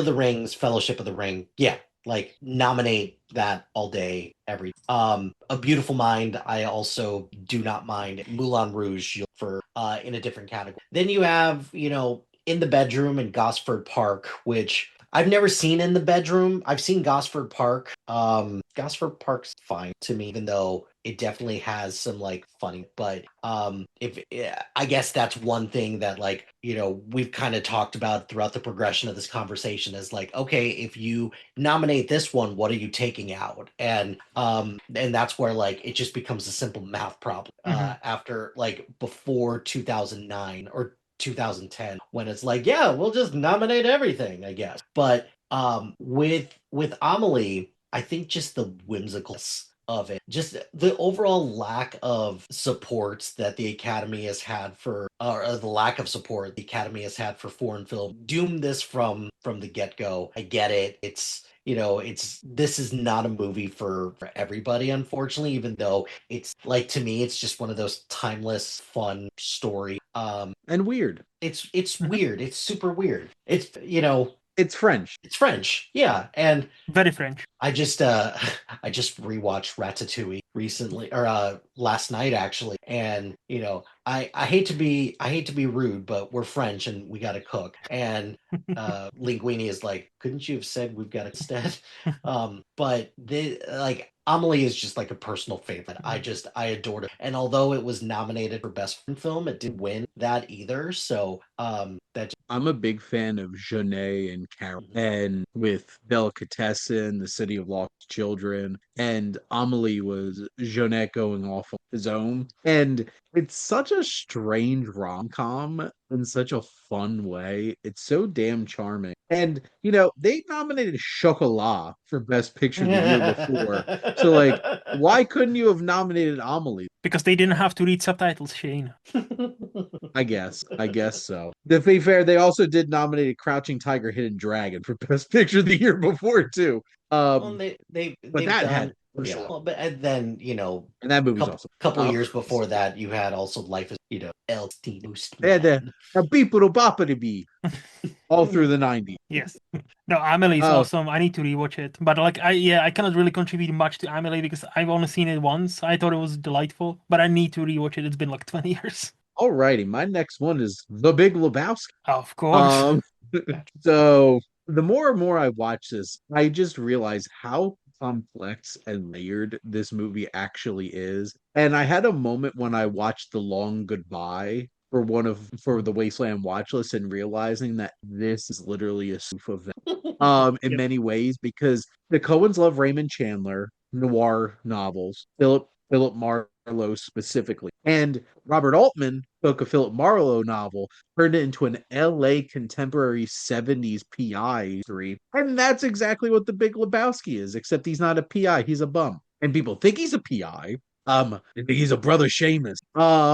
And this film, one, shot by D, looks amazing. The way it uses shadow and everything and night shoots. Gutterballs is one of the most creative and fun and just out there scenes in the history of movies. It's my favorites. The opening sequence, even with them just, beautifully looking at this bowling alley to that impeccably chosen Bob Dylan song. The soundtrack of this movie is fantastic, whether it's Bob Dylan or Creedence. I do love my Creedence tape as well. Or one of the best used songs in the history of movies, which was just dropped in to see what condition my condition was in, by Kenny Rogers in the first edition during the Gutterball season. The Coen brothers are unmatched and unparalleled in their ability to make minor and supporting characters just bloom in their movies. And this movie is so full of the most random, crazy, fun characters from a purple clad bowler who's also a pederast, to known pornographers, to a German new wave band who are a bunch of nihilists turned ransomers, to, the titular Big Lebowski, who's a fraud. And if I've known anything in my whole entire life, this man walks. And the strangest art student folks grown up into adults who had way too much money on their hands, like Maud Lebowski and David Thewlis. And then, of course, my favorite supporting character in the history of movies is Walter Sobchak, and John Goodman created one of the most fun characters ever. And Jeff Bridges is the dude. Mm-hmm. Like, he is. He wore literally his own clothes. He is the dude. And this movie is endlessly quotable. It is so funny. And it is one of the strangest, most just fun experiences. And every time you watch it, it just keeps getting better and better. And you just peel back layers on it. And man, I hate the effing Eagles. I don't, but it's a fun thing to. And this is also 1990. This is 1998. Yep. If we want to choose a funny movie to be winning Best Picture, let's pick The Big Lebowski over Shakespeare in Love. So there we go. I'm not ready for that discussion. I'm not arguing against Saving Private Ryan. I was gonna say I'm not ready for that discussion. Big Lebowski, winning over Saving Private Ryan. Hey, Saving Private Ryan won over Big Lebowski, fine, but it didn't. Shakespeare in Love did. Yeah, and Life is Beautiful is there. Elizabeth, which is, Kate Blanchett being Queen Elizabeth, played multiple Queen Elizabeths. And then, another war film, The Thin Red Line. Yep. Like, man, this is a Terrence Malick war film, and it's just like, nope, Saving Private Ryan. So, but no, the dude abides. The dude sure abides. Mike, do you have anything to add for Big Lebowski? Because I'm gonna repeat myself as what I said for Amelie, and Shane knows this. I need to desperately rewatch it because it's been a 10 years since I watched it only once. You could pick it. Yes, I know. I'll probably pick it for a Wasteland retrospective, and we'll do it because I need to do it with an ultra hardcore fan such as yourself of that movie. First of all, wait a minute. No, you can't pick it for Wasteland. I just realized we did it because I picked it. You son of a bitch. Oh, shit. So no. We did it with Raising Arizona back. Yes. God, was that June already? That's been almost a year. What? Damn. What? No. You lie. You lie about your podcast. Time has no meaning. I have an Excel spreadsheet with dates and everything. Yep. Look, we should just talk about it anyway. At some point. We should do a Coen Brothers episode and give you an excuse to rewatch it. We'll discuss that later. Okay. All right. So for my pick, let's stick with international because we already talked about Amelie and the famous international movie, The Big Lebowski. LA does feel like a different world. It does. Sure does. I wanna pour one out for Akira Kurosawa. And for Ran, specifically, because that movie... It's on my... Oh, nice! No, not on my list proper. It's an honor mention. Yeah. Because, that movie, I've also rewatched for Shane's podcast, and I was so happy that I did. Shane is showing us his beautiful Blu-ray. Very nice. This is a Studio Canal collection. I'm hoping this gets, Criterion collection. I don't know Criterion, but I do have it in 4K, and that, another, immaculate 4K. That transfer is stunning. But the movie, holy shit, I struggle. I think I talked about this on your podcast, Shane. I sometimes struggle with these historical dramas, occasionally. But when it's done by Akira Kurosawa, it's on another level. This is Game of Thrones before Game of Thrones. Obviously it's, I know it's Shakespeare. I know. Just being funny. It based on one of my favorite Shakespeare Yep, performances yep. ever, because I took a whole class on Shakespeare. I had to read a lot of it, but nothing can just top King Lear. I believe so. Yeah. Yeah. Yep. No, but that movie is so. I think just to say it's beautifully shot is underselling it. And then you discover Akira Kurosawa was losing his sight, so he actually hand painted everything like a few years prior to that, and the camera person was following what he painted. And then you discover, oh, this is beautiful part of Japan that's so isolated. No, those shots had to be so precise because there was like an airport right next to it. So those shots had to be particular precise because there was an actual fucking airport next to them. I was like, holy shit. But that movie is just beautiful. It is long, yes, but I wasn't bored. I wasn't bored at all because it's epic in a best way, but it's also subtle in many scenes. In its epicness, it finds a way to be subtle about with characters and how those characters behave. And because of that rewatch, I just found a new way of appreciation for this movie and for Akira Kurosawa, and need to watch more of his movies. But to me, this is 85, if I'm not mistaken, and Ran not being. I don't even think it had an international feature, to be honest. So this is a bit insane. Out of Africa. That's the Out of Africa year, but I'm checking quickly on the official Oscar page if it was even nominated for a foreign feature, and it wasn't. So that is a bit crazy. Shame. Yeah. We'll certainly talk a lot about feudal Japan and Akira Kurosawa on our next episode when we talk about countries we love for international cinema.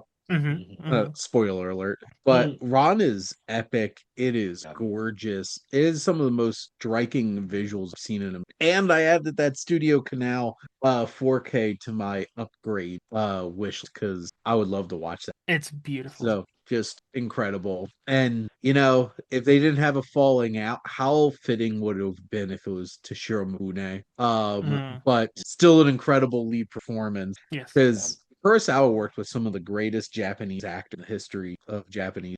Damn, this is, and he really understood how to make a Shakespeare adaptation too. Yep. Between that and Throne of Blood. Oh, and that's a movie so also. good.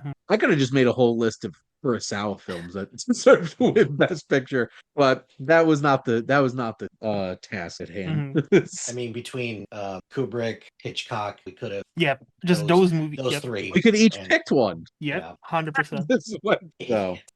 Who picked this topic? My bad. Speaking of, what do you have next, Mike? Yep, nice transition. It's very hard to narrow it down to 5 movies for 1999 movies because there's so many good movies. If there was ever a time where it's like, hey, Academy, apply for an exception to get more movies nominated here, because you take a look at some of the movies that were nominated for Best Picture that year, like American Beauty is icky to me now, but at the same time, it's like it is quite, it's an interesting experience watching now, knowing how Kevin icky Spacey. Kevin Spacey is. Because, like, to be fair, he's icky in this too. He is like creeping on his, but a different kind of icky. Yeah.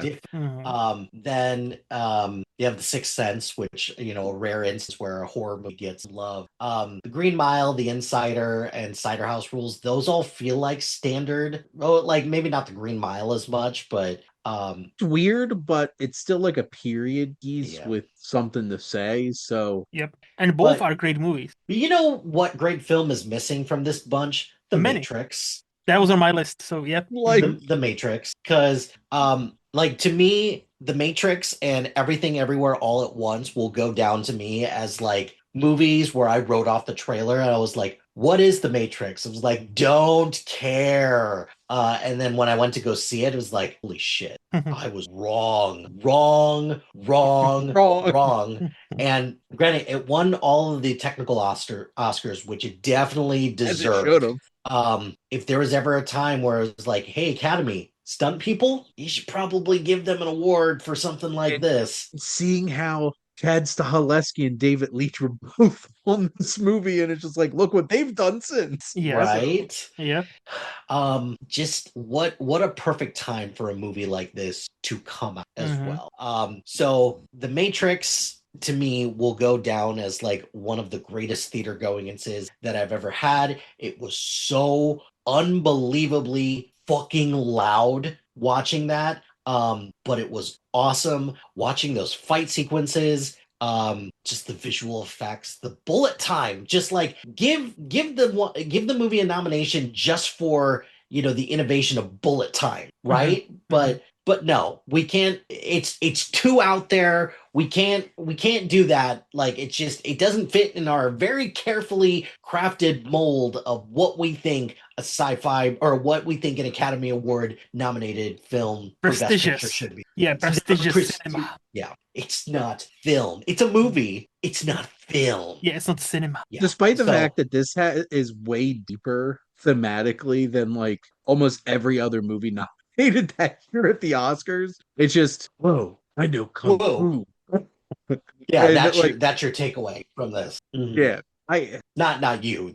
If they made an, like, instead of us each making our own list, if they made a definitive list of movies that should have been, like, in hindsight, like, how could you have been that off base Mhm. about what should have been represented at the Oscars? I think The Matrix is like top, Mhm. because like The Matrix is also one of my like 100 favorite movies. It's just, I love a lot of movies that were nominated for Best Picture. Also, I realized I love a lot of movies that were actually as I was going through my list, but like, Come on. they did not see what was coming right there, Mhm. and realizing like this was film change, and it was legitimately a game changer. And you know, how many rip-offs did we get between Equilibrium and so many other movies that were just ripping off this action style? I've read Action movies someplace. Oh, very sorry. underrepresented by the Yeah. Academy. I've read someplace that just the bullet time sequence was parodied within the next 2 years, like in 30 something movies. Just that sequence alone was parodied or had an homage to in like 34, 37 movies, something like that, within just a Hey, year or when you two. when you make Most it into a importantly, it was in Shrek Shrek. movie, yeah. Yeah. Yep. Shrek, scary, Shrek, scary movie, the first one, yeah, like just those two, like instantly, yeah. Yep. No, Matrix is awesome, and it was also on my list, so yeah, like it's such Mike a. knew I was going to bring up Shrek. Of course, Knew we it. know you. Just you wait. Just you, eh? So, what is your next pick, Shane? Oh, you don't have to wait. Oh. Shrek 2. Oh. That was topical. Okay, let's go. See, that would have been a great segue. Mm. If I thought of it and remembered that I was next. But this is always a tough choice between picking between Shrek and Shrek 2, but Shrek 2 is like one of the greatest sequels ever made. Yes. Like, if you want a blueprint on how to make a sequel, you watch Shrek 2, because it took everything that worked great about the first one, added even more, made it bigger, and it worked. And because one of the things that bothers me, it's like when people are like, well, it's not about anything. No, it's not about like big geopolitical issue or something. Like, when people criticize movies for not being about something, like especially like kids movies, I'm like, just because it's not like big capital T theme doesn't mean it's not about something deeply honest and human. Because the first Shrek movie is about identity, and also you could rate it as racism. And I'm pretty sure like that was there. And Shrek 2 is one of the most relatable relationship movies ever. Because who doesn't worry about meeting their in-law? Like, you're meeting the parents of the person you love, and you don't want it to go terrible. And that's the entire core of this movie, and they nailed it perfectly. This is Guess Who's Coming to Dinner, but Shrek. So like, so also racism, and yes. dare I say, Uh-oh. better. Oh, wow. Damn, that's some strong words right there. I have very strong feelings about Shrek and Shrek 2. I thought you were gonna say you have strong feelings about Guess Who's Coming to Dinner. I'm like, I don't. I just love I Shrek know. a lot. Legitimately, one of the funniest sequences I think in any movie ever is the Knights parody of Cops with the catnip Yeah. That's donkey not yelling mine. police brutality.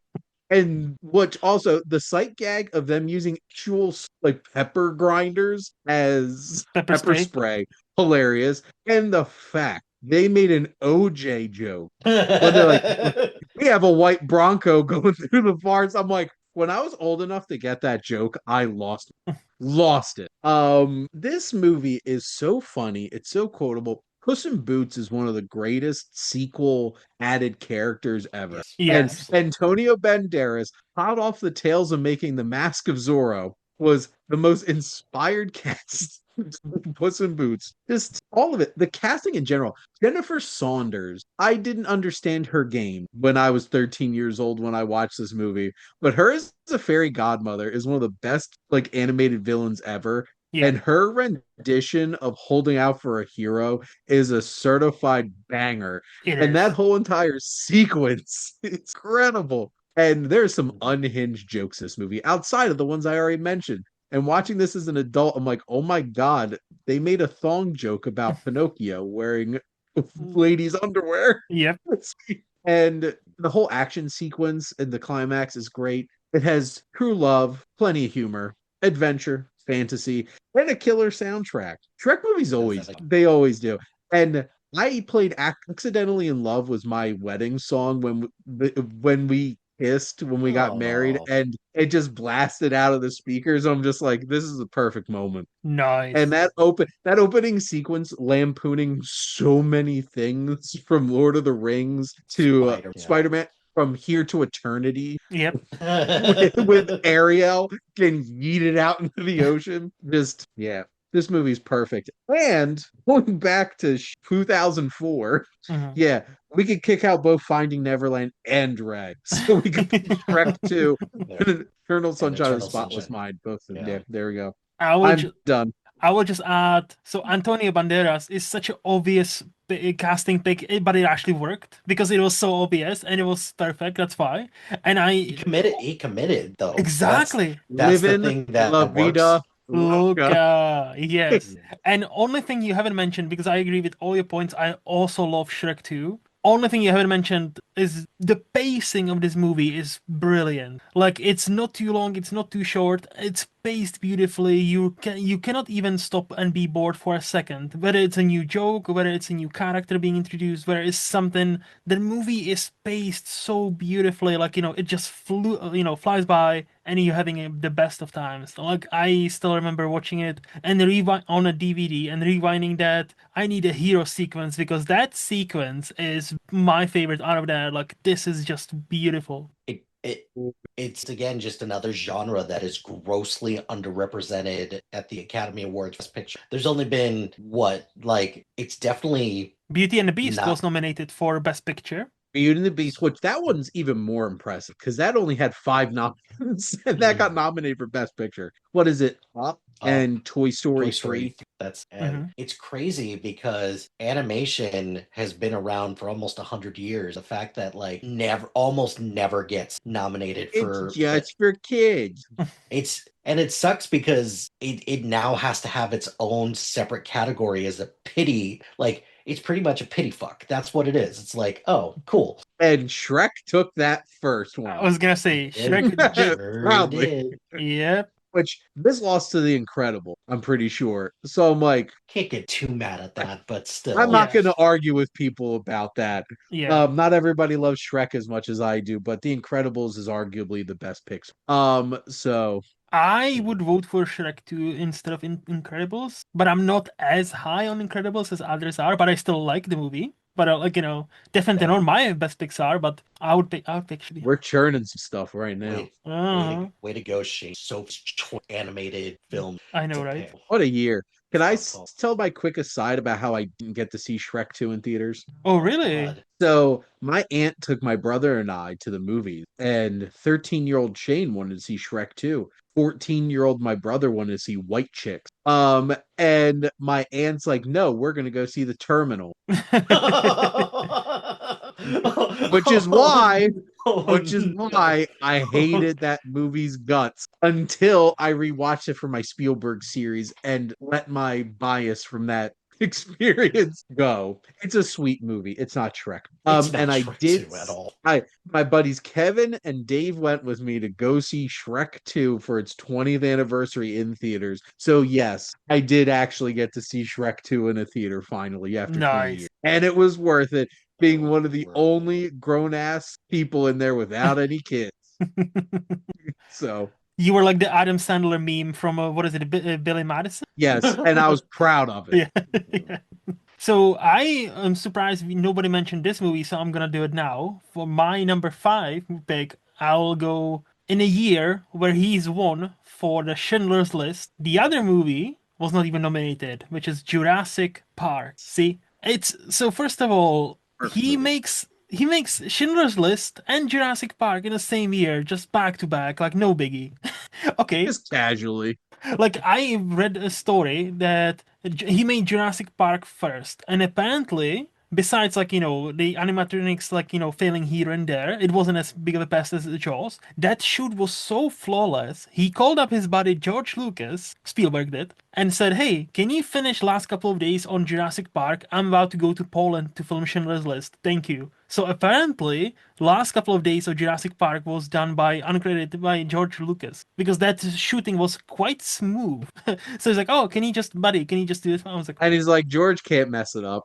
"Yeah," but talk about its cultural relevance and importance. Being also a movie, and to this day, we've had what 7 other sequels, reimaginings, all that kind of jazz. God, Not it's 7. yeah. No. 6 or 7? Was 6, 7? 6? Well, we had Six. the 2 sequels, and we had the 6. trilogy. So and a 2 rebirth. sequel And then poppers, a and then freaking 4. fourth one. Yeah, and So a yes, I rebirth. guess it is 6 So- sequels. Yes, and not single one comes anywhere close to the original. Like All chasing that high. yes, Steven Spielberg can do something apparently nobody since 1993, even himself, by the way, Oh. even himself couldn't replicate. And this is like, this movie, you can argue is one of the peaks, or if not the peak blockbuster entertainment. Yeah. Like, yes, it's a bit scary at times, but like I've seen this when I was 13. I was scared shitless, sure, but I loved it. And this is the movie, weirdly enough, when I tell this to people, this is why I love Samuel L. Jackson. Not because of Pulp Fiction, not because of many prestigious Hold on to your movies. butts. Hold on to your butts. I was like, when I was 13, I was like, oh, who is this black guy? I need to remember his name because I love Just him. chain smoking. Yeah, not only chain smoking. You know why I loved Samuel Jackson in that movie? He was the only one who actually knew how to fucking fix the situation. He was the only one who knew what was happening, like in the computers and with the systems. He was the only one who was like, "Oh, he will save us for sure." No, he dies off of the screen. Okay, well, Yeah, Mercs. yes. And Oh. no, Jurassic Park, it's like I think I said it on your show, Shane. I have a bunch of movies I would qualify as perfect, like 100%, not change a single thing. And Jurassic Park is definitely part of that discussion because I don't think you can change anything about this movie. It's one of the few genuinely perfect movies. I wouldn't. No on that. Speaking of Samuel L. Jackson, this is my final movie since Rear Window was talked. How the hell is Do the Right Thing not nominated for Best Picture? That's also on my Racism. list. Yeah, well, especially in a year where it's like, really, of all the things that you want to win Best Picture, because 1989 was a pretty great year for cinema. So for the most part, most of these, yeah, I think belong. So Born on the 4th of July, Dead Poet Society, Field of Dreams, My Left. And the one that sticks out like a sore thumb and kind of represents everything that we kind of have against, like,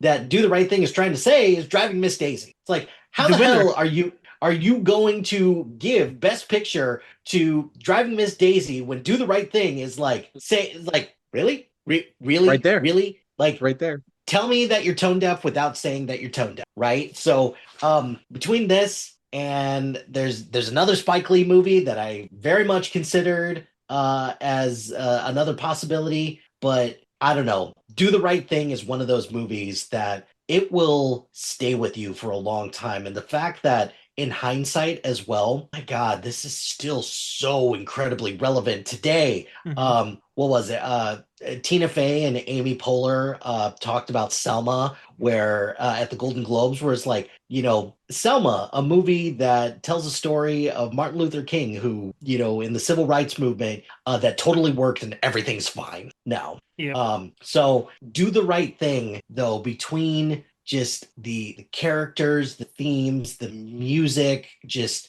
everything about Do the Right Thing screams that, like, today, if this was nominated with like the current rule, or if this came out today with like the current like voting body per se, I would assume that this would get at minimum the nomination, but probably the win as Mhm. well. But nope, we just live in a world where life's not fair. Yeah, but Driving Miss Daisy makes racism and confronting it palpable and Mhm. easily digestible, like it should be, right? Right, Mike? Mhm. Right, Mike? Right, right, Hey, right.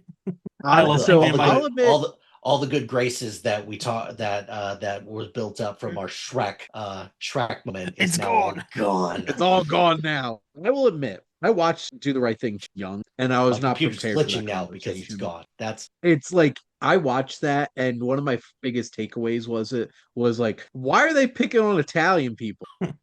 And this was me being too young to process all the complex things this movie is trying. And there are things that I still, the I think what's so great about Do the Right Thing is everybody's wrong. Mhm. everybody's Like wrong. like everybody's wrong in it. And like you're not supposed to love Mookie and all of his decisions because at the end of the day, I wouldn't want to employ Mookie taking 2 hour breaks to go take a shower.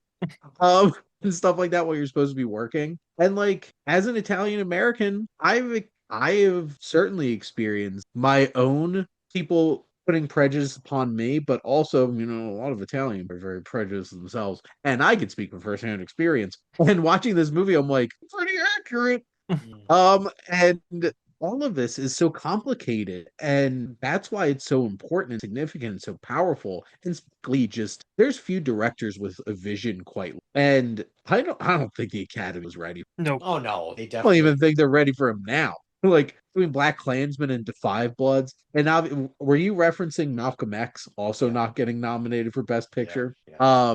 But Denzel Washington obviously won Best Actor, right? Ah. Wah, wah. Yabba Zabadoo.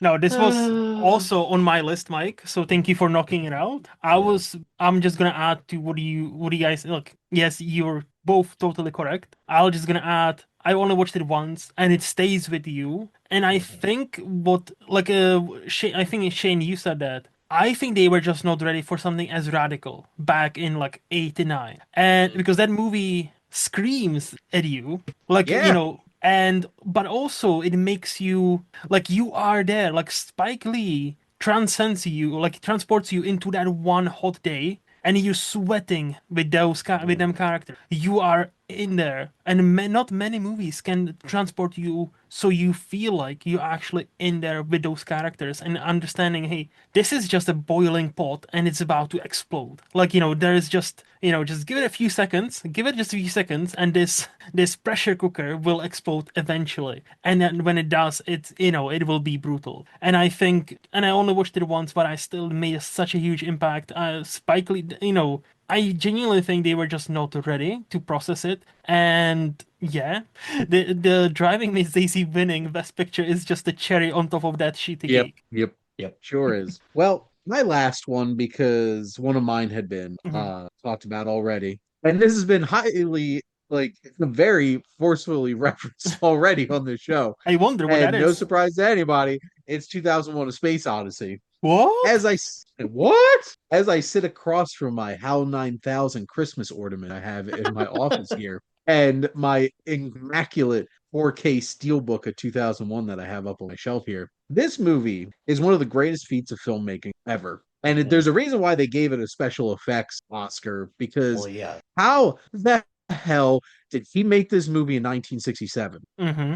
It boggles my mind how Yep. he did some of these things. And, the technical prowess in this and the forethought, this film's so prophetic Mhm. about things. They literally invented the tablet Mm-hmm. in this movie as referenced in actual court cases between Apple and Samsung. Because Apple's like, they patented the rectangular tablet as something they created. And Samsung's like, no, you didn't. Arthur C. Clarke and Stanley Kubrick did back in 1967. And like this is technical elements. This film is from a filmmaking standpoint, and then it's all theme. This film is all themes. As Jack Black would say. Mhm. Themes. Anaconda, one of the more underappreciated and funny films of the end of last year. This movie, there's so much you could explore thematically about this, and the characters are not, except for Hal 9000, who is an incredibly complex character, and I'm one of the biggest robophobes you'll probably ever meet. I will be there on the front line. Skynet launches, and we have to fight the machines. Yep. And HAL 9000 is my nightmare. Welcome to my nightmare.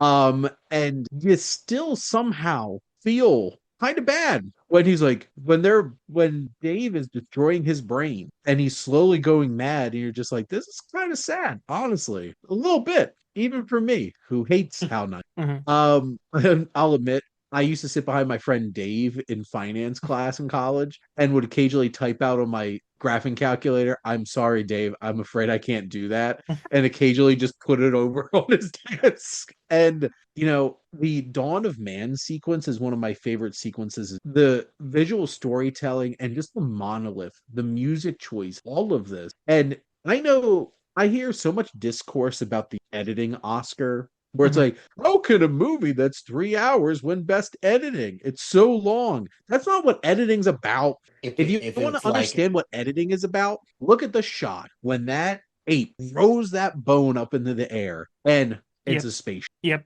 That is visual storytelling right there. It's one of the two greatest edits in the history of cinema, along with Lawrence of Arabia, where he blows out the match and it's just like desert. Yep.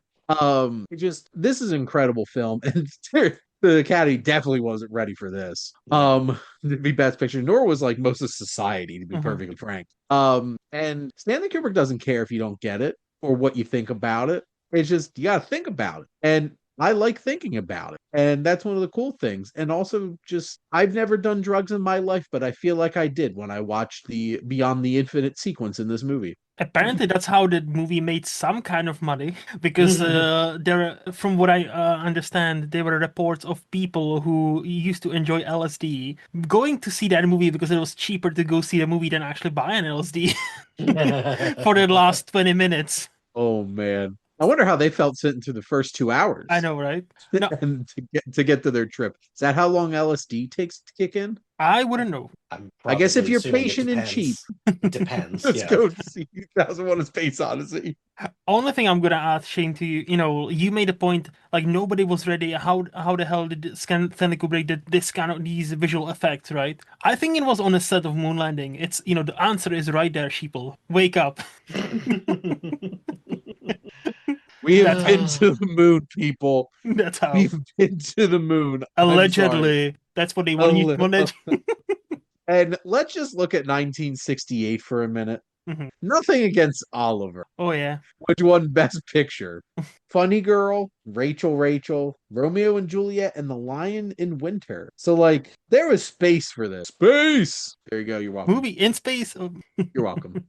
So I guess if we're only doing 6, I'm gonna do my last pick. Yeah, okay. Well, no, we technically did 7. So each of us had one of our films taken first. Fair. So do you have 2 movies left? I have 6, so it's fine. No, I'm not complaining. The rest of mine are all just honorable. Again, my list is fluid. My list is very fluid. So, but now this is where I'm gonna bring my personal bias, even though this has been often cited as one of the best movies of 21st century so far. You know it, Shane. Mulholland Drive had to be mentioned. That movie. I think the theme of this episode is Academy wasn't ready and they don't like genre movie. Talk about a blend of both.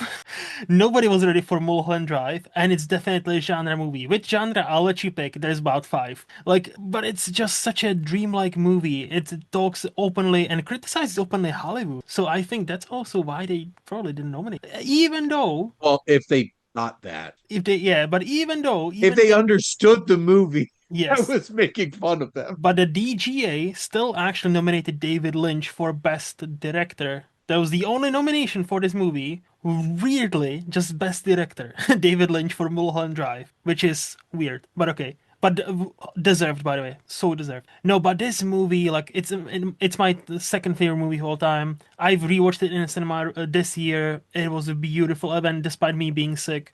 Just David Lynch combines the approach of the new cinema and old cinema. Like we talked about, like Kubrick and Hitchcock and Akira Kurosawa utilizing the in between scenes to create tension, to create something. Like there's so many different shots of like Nami was opening her purse and it's such a tense moment because you don't know what it's gonna be because they are trying to find they are trying to figure out this mystery of, oh, who is Betty, or who is this person, oh. And then you have the Club Silencio moment where everything kind of, when you think everything kind of clicks, that's when the movie flips and it's like, no, fuck you, this is what we're doing now.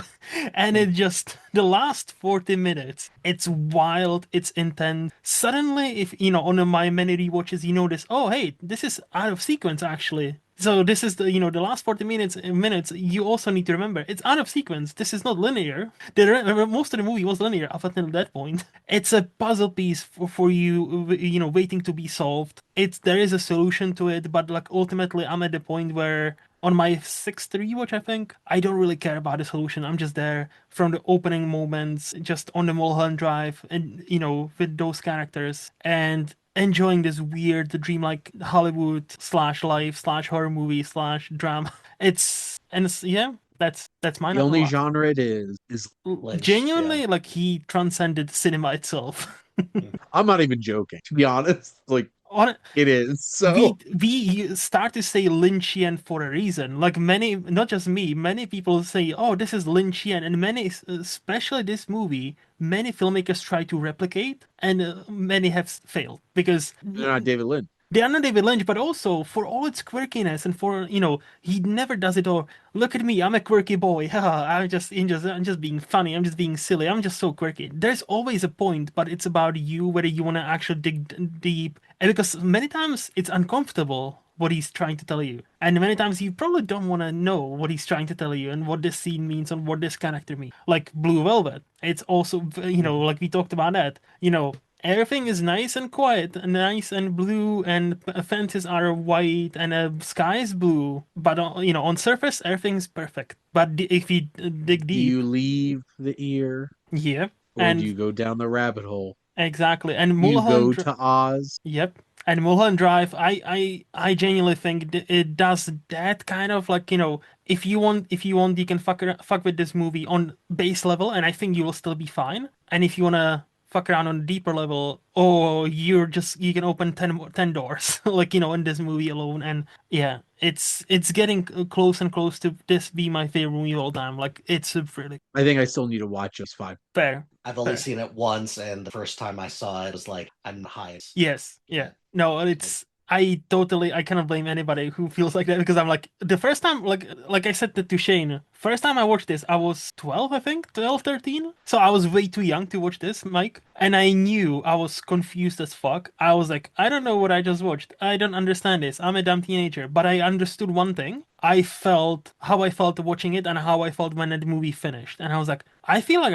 I watched something special. And even in my like 13, 14-year-old dumbass, like, this is a special movie. I don't know what happened. I need to figure it out. But I remember like feeling this was one of the first movies that understood. I don't need to understand the movie. It makes me feel a certain way, and this is good enough. Yep. So go watch all these great movies. Correct. So, do we now want to talk about some wild cards for? Shall we start with acting or direct? Let's do acting, Okay. directing, wild card. Sure. So, one honorable mention for director.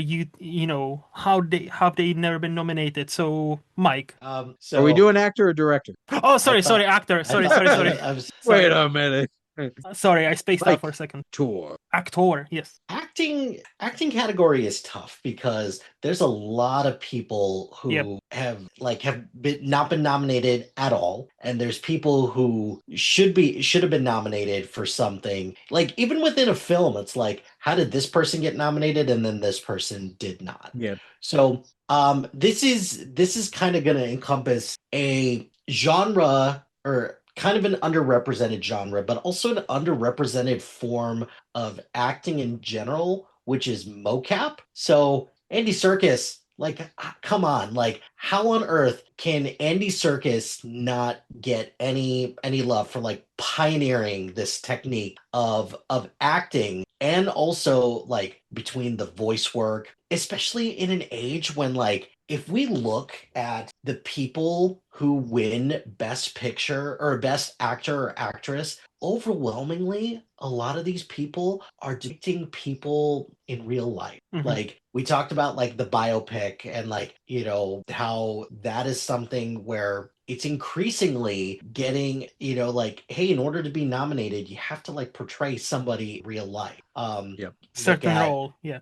like Ray, Bohemian Rhapsody, Eyes of Tammy Faye. You look at it, that's like the trajectory that the way is going. It's not really looking at like the degree of difficulty that something like this has between the facial expressions and like the movement and also the voice doing, and he's playing two characters. Like Michael B. Jordan gets recognized for playing in reality it's like three people because there's smoke and Stack, and then there's the vampire as well. So Good point. that's three roles. But then here we've got Smeagol and we've got Gollum as well, and you could argue that Gollum is just as big of a villain in this. But he's also incredibly misunderstood, and how he just the perfect allegory for like what addiction does to the brain. So of all the people to do amazing work in the Lord of the Rings trilogy, and it bums me out that like not a lot of people got nominated for their acting abilities in Lord of the Rings. I'm glad Ian McKellen got at least nominated for Fellowship of the Ring. The fact that Sean Astin never got any love for like particularly in the Two Towers or Return of the King, that bums me out. But I think Andy Serkis and just the whole idea of motion capture just needs a little bit more recognition. Agreed. Yeah. Stupid fat hobbitses. Potatoes, boil and mash, stick and stew. Performance is incredible. And that whole entire sequence in Two Towers where he's having that conversation with himself, like, are you serious? Like, he's acting against himself and putting on this incredible performance. And yeah, just motion capture in general between him and Bill Nighy as Davy Jones in Dead Man's Chest. Just there's some really incredible supporting performances in motion capture and leading like Andy Serkis as Caesar. Or Zoe Saldana in Avatar, or Una Chaplin in Avatar Fire Yep. Yeah. All of that. So I second that. And that won't be the only Lord of the Rings mention Ooh. with ours, but it's not the acting one. My actor one is Hugh Jackman for Prisoners. Nice. One, how did this movie get zero attention? Like zero. Whether it's Deacon shooting it, Villeneuve directing it. There's plenty of great performances in this film, but my God, Hugh Jackman scares the shit out of me in this movie. He is a terrifying human being. He's scarier in this than he is at Wolverine in any of them. Like, if this Wolverine showed up, I'd be pissing myself. So I'd be going the other way. That scene, all the scenes in the bathroom with him and Paul Dano, and they even had an Oscar clip where he gets in the car with Detective Loki, Jake Gyllenhaal, and he's like screaming at him. I'm like, it was all set. You're all good. How did you not? How did you not? That scene in the bathroom, I recently read that scene was improvised with him like smashing the sink, and that was like genuine reaction from people. It's like, oh, okay. I'd be done. Like, I'm not coming back to set. I'm terrified. No, Hugh Jackman's performance in that, and he's been nominated once, right, for Les Les Miserables. Mis. Yeah, which I feel like he just gets written off as an entertainer too much, and not like actually a talented actor. Like, I would have nominated for Logan too, but like this one, legitimately, he was absolutely incredible. Yeah, agreed. So my actor one, I just talked about this, but here we go. Because of this role, she had a career. Not even joking. And it's Naomi Watts for Mulholland Drive. Because I like her character in the movie. She was a struggling actress, and she said it herself. If this movie would have not worked, like she was basically like a week away from moving back to Australia. But David Lynch picked up her phone and was like, "Hey, this TV show that went nowhere? I got some funding from France, so let's make a movie." Okay, I'll do it. So she was literally like a week or two away from moving back to Australia as a failed actress. And because of this movie, because of her performance, we have Naomi Watts. And the fact she wasn't nominated for this, I argue she should have won, but like not even nominated, not even considered for that. Where I still remember the first time I was like, oh yeah, she's a bit of a ditzy blonde and yada yada yada. It's an actress, yeah, it's fine. And then she does the audition scene with the men being all over her, and the way she flips the table and flips the power dynamic in that scene, I was like, holy fuck, Naomi Watts, wow. Like I knew, like that day, I knew when the first time I watched Mulholland Drive, I knew this is a special movie, and I knew Naomi Watts is an amazing actress, and I need to watch what she does. And we've talked about it at Shane. I am sad that she's now kind of being relegated to like TV movies and TV shows and not getting many like quote unquote prestigious Hollywood movies. I still hope she would not come back. She's never been away, but I just hope she would come back to Hollywood and and actually get and a one role is all it takes and get her actual Oscar, because she is not the Oscar winner. I thought she won for 21 grams. She did not. She was nominated. She didn't win. So it's insane that this versatile and talented actress is Oscarless. So especially for Mulholland Drive. Shame. Mm, And she is a really talented actor, and I do miss seeing her popping up. Luke, I know we did have this conversation. mhm. Feeling like Birdman, like Yes. movie. She has been doing a lot of telling for Mhm. sure. But I guess director. Yes. So, Mike, what is your snub for the? There is a lot of choice. I think for me, this really does come down to a personal pick of mine, Mhm. because I adore the movie Moulin Rouge so much, and the fact that Baz Luhrmann wasn't Yes. nominated for Best Picture or Best Director just bums me out to know the visual flair of it, how he gets the most out of just Nicole Kidman and Ewan McGregor, just the choice that are, because I feel like Baz Luhrmann is one of those, your movies are meant to be seen audiences. Plus, in addition to that, like I was reading about, like, because like one of my big questions about Moulin Rouge is like, how the hell is the only original song in Moulin Rouge not nominated for best song? I go, well, that's stupid. Mhm. But all of this to say, I love Moulin Rouge, and the fact that Boston just did not get any recognition for that. Just I hate that so much. Same. Like, and granted, yes, I understand. I could have picked a myriad of Kubrick movies. I could have picked a bunch of Akira Kurosawa movies. I could have picked a bunch of, who's the other director we talked about a bunch? Hitchcock. Oh my Yes. God, Hitchcock. Yes. Spike Lee, all of that. But I want my heart just to love and And be loved in return, yes. unless you're the Academy Awards. But I did love Nicole Kidman. Sure, for her to at least nominate, but she Exactly. didn't. Yeah. No, that's an awesome I choice could because definitely I see love that for Moulin sure. Rouge. Yeah. What about you, Shane? So this one's more a recency thing, and I just feel like there's a vendetta against this particular director at the Academy for some reason. He has been nominated, Oh, but it was 10 years ago. so you're not talking about the Not for person the I was movie, thinking. Okay. not the movie that I would have expected him to be nominated for, or maybe she. So it's Denis Villeneuve, Hmm. who was nominated for Arrival. Cool. But hasn't since. And my choice, because there's multiple, is Blade Runner 2049, because that movie is just an absolute of just looking at this film and just being in awe of this even more futuristic world that he built off of, that really Scott created, but has a very different vibe. Because I don't know if it was the Vandellas score that made it a little bit like mysterious and like something awe-inspiring and about the original, but there's just something downward about what Denis Villeneuve does with 2049, and that Hans Zimmer Benjamin Wallfish score is unnerving, but like bringing this world to life in such striking ways. And like obviously Deakins finally won an Academy Award for Blade Runner 2049, but like let's not forget somebody had to pull all the strings and pull all this together, and that's a director. So what do we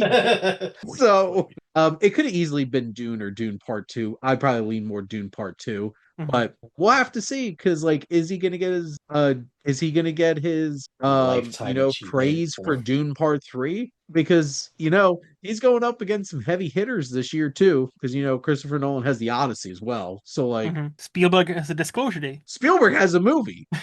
So it's coming. Yep. So it'll be interesting. And then all the countless other directors that are going to have award season films that come out that we don't even know are coming out, Yep. to be frank. So, but no, Denis, I'm glad that he's at least nominated for Arrival, which is a great film, but like he's done some of his bigger, bolder, and more ambitious work since then. And just, nope.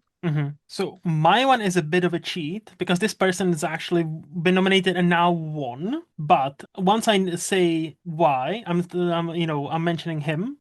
I think you will agree. So Christopher Nolan until Dunkirk. disqualified. I know, right? Disqualified. Like the fact that so I'm not gonna name all of this. I thought we were choosing a snub where like somebody could have been nominated for a specific film. Yes. No, yeah. So that's no what one I'm has saying. won. I'm just like, giving him shit. How many other times could he have won? That's what lot. I'm gonna skip some of the movies, but Memento. Some people really like Batman Begins, Prestige, Dark Knight, Inception, Interstellar. Like Dark Knight Rises, I'll give you that, but okay. Interstellar. And he wasn't nominated until 2017 Dunkirk. So he's made they were some like, he bangers. took a modest $100 million and made a war movie where no characterization at all and still made a great movie. What? Like so basically what we talked about, like Academy likes to award certain genres, certain performances. As Mike pointed out, you need to make a biopic, you need to make like Ricky Gervais joked about, you need to play a mentally challenged person or a prisoner of war from like World War II, and you will win an Oscar. He made that joke on one of his shows to Kate Winslet, who she won her Oscar for Revolution, for the Reader. And he was like, "Yeah, see, I told you." But well, to be fair, yeah, she won for playing a Nazi. Yeah, World War II, Shane. World War II, yeah. It was World War II. She wasn't a prisoner of war, though. She was. That's true. One could think that all the Nazis were prisoners. Ooh, that is deep. Oh, I'm sorry, I couldn't remember past the fact she was naked half of her performance. Which. Yep. Anyway, Christopher Nolan. No, but just even if we mention, but anyways, just the heavy hitters, I think The Dark Knight, Interstellar, Prestige, Inception, just those four, just like how and Inception was nominated for Best Picture, but not apparently. That's one that doesn't make the most sense to me. How did he not get nominated for Inception? Yeah. Or just like literally they increased the number of, because of many people complained the Dark Knight didn't get nominated. They increased the number so Inception gets a nomination. But hey, the guy who does it, nah, it's fine. Yeah, we don't care. That came out in 2010, right? Yeah. Inception, yes. Okay, so I get Aronofsky because Black Swan, and that was incredible. Yeah. The Coen's True Grit is one of the best westerns 21st century. David Fincher for The Social Network. But David O. Russell for The Fighter. Yeah, there's an obvious standout because that's not even the winner. And Tom Hooper too. And it's like cat butts. Or improved, or has he improved his career because he made Cat discuss? I think the King's Speech is a really nice, well-made movie. But like, come on now. Like it's a great. Like I rewatched it. I was surprised. I thought I'm gonna not hate it, but I thought I'm gonna be bored. I rewatched it like a few years ago, and I remember like this is actually a thrilling movie. It's a great movie. See? Oh, Shane is presenting his Blu-ray of The King's Speech. Beautiful. No, it's like, yeah. David O. Russell, I have a gripe against David O. Russell, but we don't have to go there. But like, I don't understand. Is it because he's a shit human? Well, Stanley Kubrick and Alfred Hitchcock, no, it's not that. Like, there is something about his movies I like, really? Like, Silver Linings Playbook, like, gets all the Oscar love, and I'm like, eh? You watch that movie and like, eh? Hey, don't you dare shit on that Philly film. It's not about Philly. But it's just is it aggressively about no my not hate my not understanding of why people love it. It's not about he said hate first though. That's so I love American Hustle a lot more than most people. I didn't realize most people hated that movie. or had strong negative feelings about American Hustle. But like, I feel like David O. Russell's just been living off of that high from those two movies since. They are so And interchangeable. I was thinking of American Hustle, but I said Silver Linings Playbook, Shane, to actually underline your point. oh, okay. So to reiterate, American Hustle is not about Philly. Hmm. It does have Jersey in it though. Very much Jersey, yes. So A lot of Jersey. watch your mouth. But no, no, Nolan, Yep. I don't, what the hell's going Yep. on? Wild card? Let's do it. Mike? Like, what's your wild card? My wild card is in the best song category, Ooh. and Okay. there are so many choices that are made. It's like, Mike, are you gonna make my day? Are we gonna get rid of a Diane Warren song? probably because large amounts of Diane Warren songs. But then if Diane Warren doesn't get nominated for an Oscar, then the world is gonna end. So we Mhm. can't do that. That the deal she made? Seems like it. I think so. But here's the thing. I've got 4 examples of song. I'm cheating on That's this, fine. but 4 examples, and they're all from animated as Hmm. well. 4 examples of songs that's like you picked the bop, but you didn't pick the more serious song for 2 of them. And then 2 of them, it's like you picked the serious one, but you should have picked the bop instead. Okay.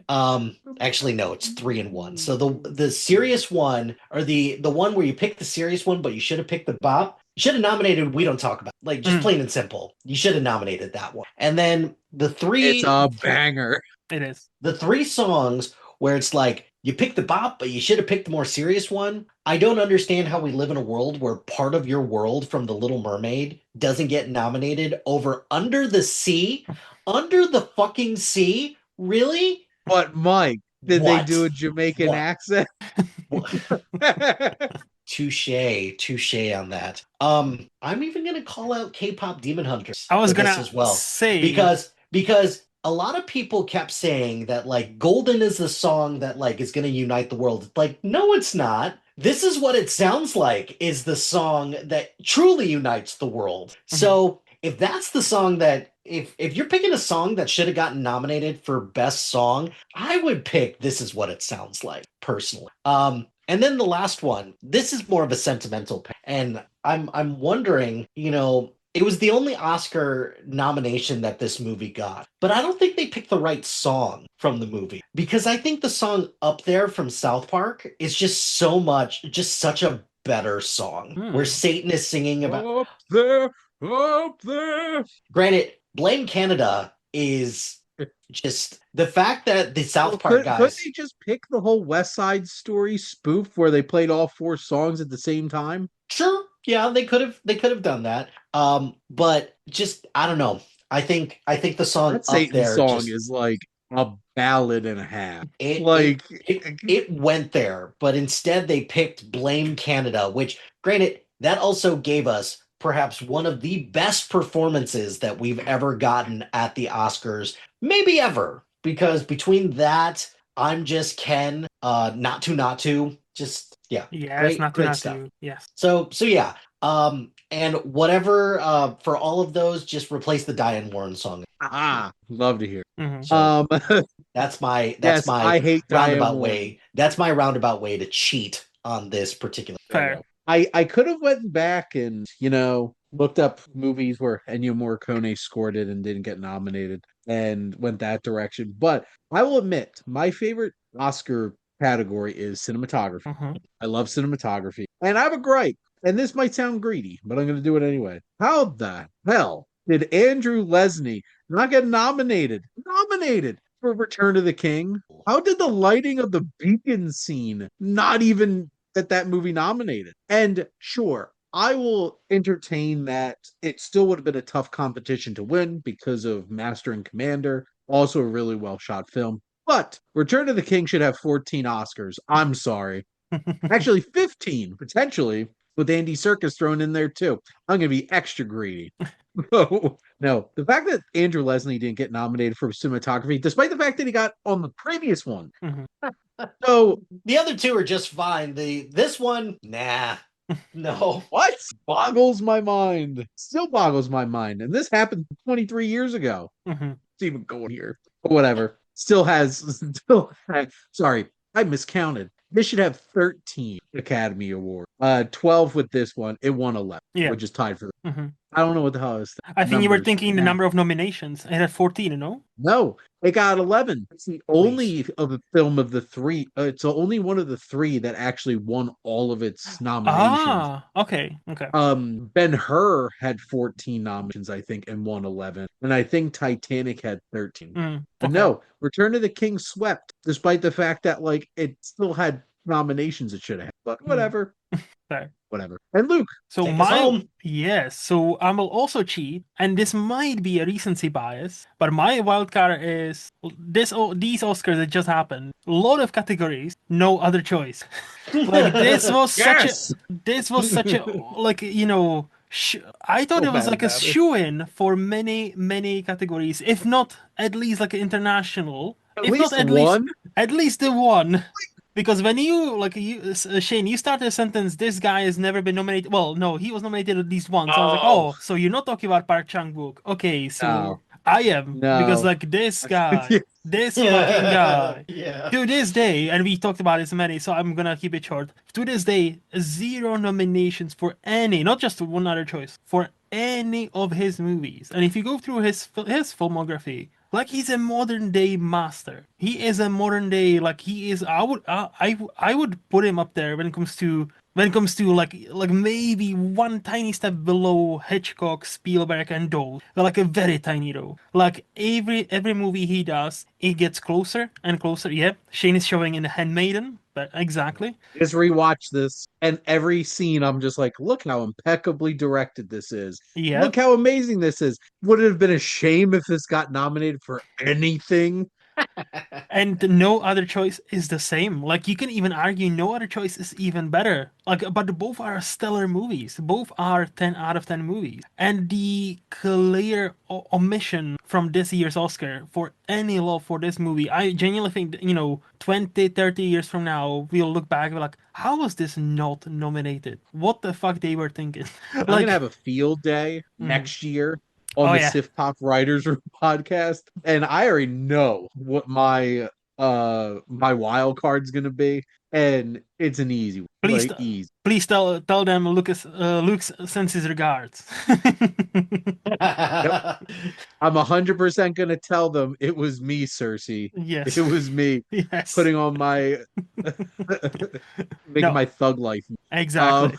with Granny Tyrell. No, like genuinely, we talked about this, Shane and I, in a previous podcast. So like we counted, like if it had like 8 nominations, I wouldn't be surprised. If it had like genuinely, like that movie is so good, no other choice specifically, it could have been easily nominated for like 8 Oscars. Not even joking. And there was some space in many categories to fucking knock out some other movie. Just saying. But yeah, so that's my cheating wild card. Well, there you go. I didn't cheat, but we all had some Mm-hmm. great ones there. Aye. I guess send these people home with some recommendations then. Correct. Time to take us home. So, Mike, what would you like to recommend for people to check out?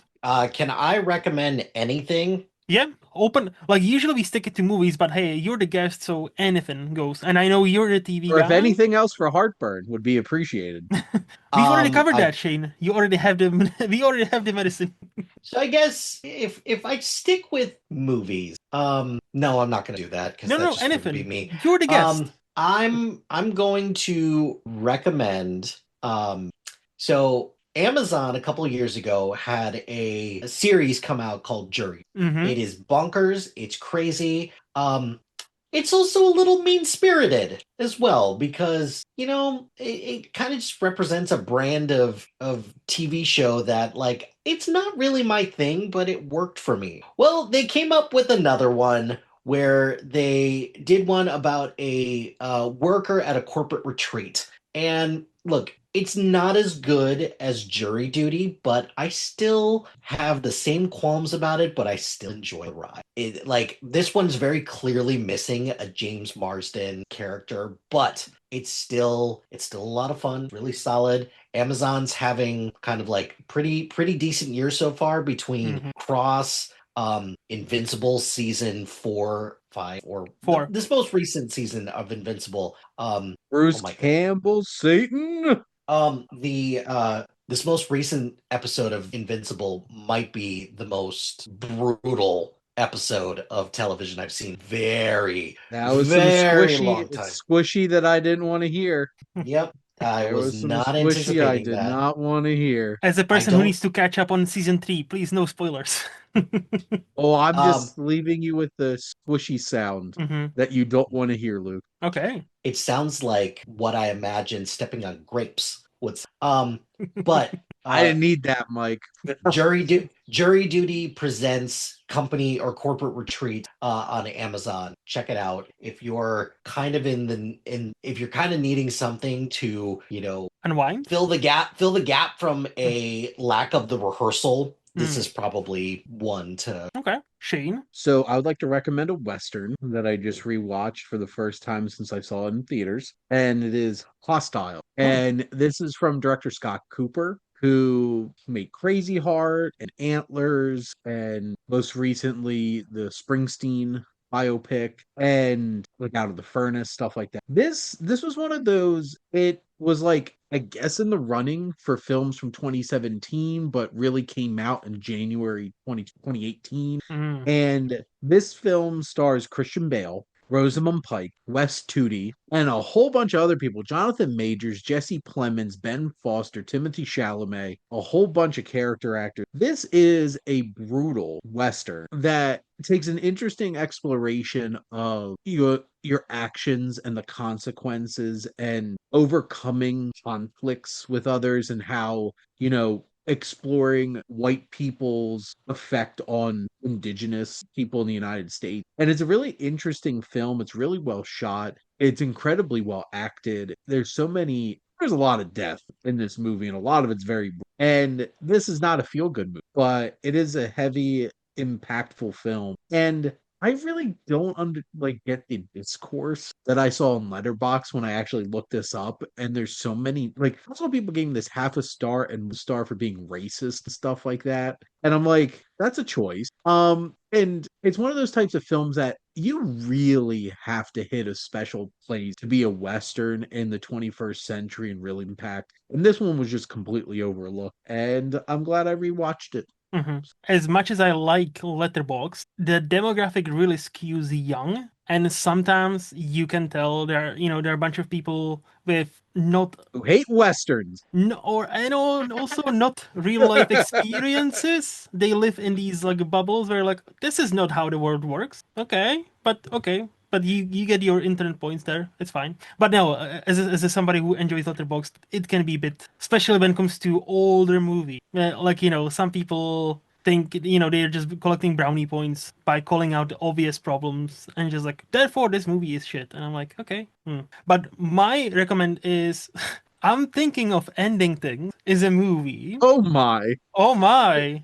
So I was thinking about this if I really want to recommend this, but hey, if you're listening to podcasts like this, you might actually Yeah. like it. If you just sat through Three and a almost half three and a hour. half hours of us talking movies, this is right up your alley. Yeah, so it's a Charlie Kaufman movie starring newest Oscar winner Jesse Buckley and Jesse Plemons, two Jessies, different spellings because the Irish, and it's a great movie. It's a great movie, but holy fuck, it's Charlie Kaufman. It's Charlie, so it's the guy behind Adaptation. It's the guy behind Anomalisa. It's the guy behind Being John Malkovich. If those are your Malkovich. Yes, Malkovich, indeed. So if those what I just mentioned you've seen and you kind of fuck around with, give this a shot. If this doesn't sound like oh, I've seen it once and it confused me, therefore I didn't like it, stay away from this movie because what starts kind of normal and kind of like, oh, this is very awkward, and it almost makes it terrifying how awkward it is. It transcends into what is time? I see time has no Time is a meaning. construct, It's as a I learned from the social movie Tag. it's a social construct indeed, because the movie shows you they must have accessed the interstellar bookcase and just going through that. But no, that's movie like it struck a nerve with The me. Tesseract spit them out in the Midwest. Yes, except there was no Murph. And Murph! like even though it didn't click with me 100%, it definitely gives me something to chew on and to think about for as far as life, love, relationships, and age and how we treat others. And yeah, just it's uncomfortable in many parts. Like genuinely the first half we have many movies being like, this is so anxiety inducing, this is anxiety inducing, and to me those movies are kind of like, I know I'm gonna say something stupid, simple, making awkward into a horror, making like being so awkward it feels like this is a horror movie. This takes something else. I haven't seen this done as much, if ever, as this movie, as this first half of this movie makes this. Like you feel the awkwardness that, as Shrek 2, you meeting the parents for the first time. But multiply that by 100, and those parents. Oh yeah, Tony Collette is here also. Just that, she's also pretty good. Is that dad David? Yes, Do I David remember Toulis. David Thewlis? Yeah. That's what I So remember. Yeah. both excellent, and again they make you feel so uncomfortable. And every time the conversation seems like, oh, okay, a bit of levity. No, we're going back to being uncomfortable and awkward, and just like, this is a horror movie, right? Like I'm sure this is a horror movie because this is just fucking awkward. And then the Oh, movie it made me feel some things when I watched that back in 2020 2020. when that dropped on Netflix. 2020. Yep.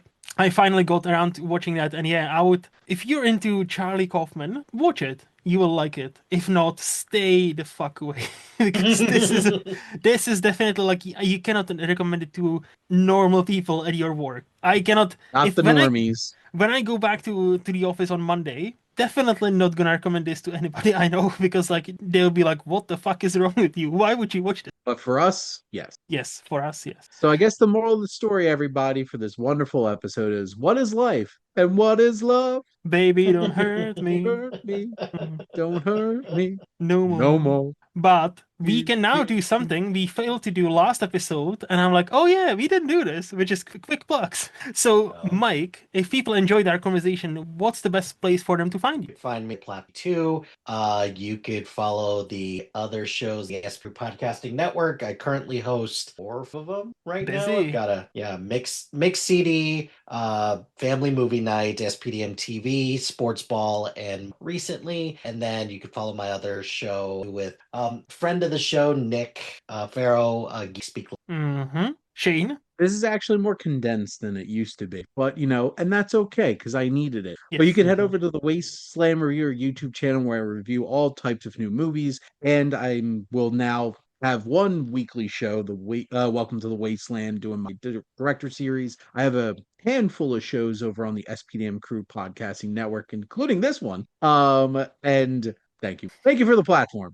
And I do write for sifpop.com and occasionally pop up on the writer's room. I write for Knock on Wood Film with Less Than the Wasteland each month. And I have my website, thewastelandreviewer.blog, where I do now 4 monthly articles. And basically, I just write reviews for wide releases, trying to limit myself a little bit. And then, you could check out my Instagram where I shamelessly throw around whatever I'm doing and some reels on a daily basis. And I have my letterbox too. I was thinking about writing reviews again after I had Yes. a bit of an incident with Disney. a studio who I will not mention. Oh. Oh boy. Oh boy. But yeah, so there you go. Not school? I actually stopped Oh. because it was a lot of effort. Mm. And I had one paid subscriber and I was like netting a tiny loss so fair. it is what it is. It probably wasn't the best time to try to do that. I wasn't really getting traction, but I might release those videos on my YouTube channel at some point. Yeah. Learn a little bit about some genres and early cinema. Mm-hmm. And if you do love the history of cinema and want to learn more about it with 3 guys unhinged commentary about it, you should check out the Cinematic Wasteland here on the SPDM Crew Podcasting Network. Shameless plugs all around. Yes. Boom. And Boom. for me, as always, in movies lost on Letterboxd here every other Friday, or Wasteland Retrospective every third Thursday, and the Cinematic Wasteland with Shane and Adam every month. Yeah. Yeah. And as Shane pointed out, we are part of SPDM Crew, and Mike is our boss. So here's that. And until next time, bye bye.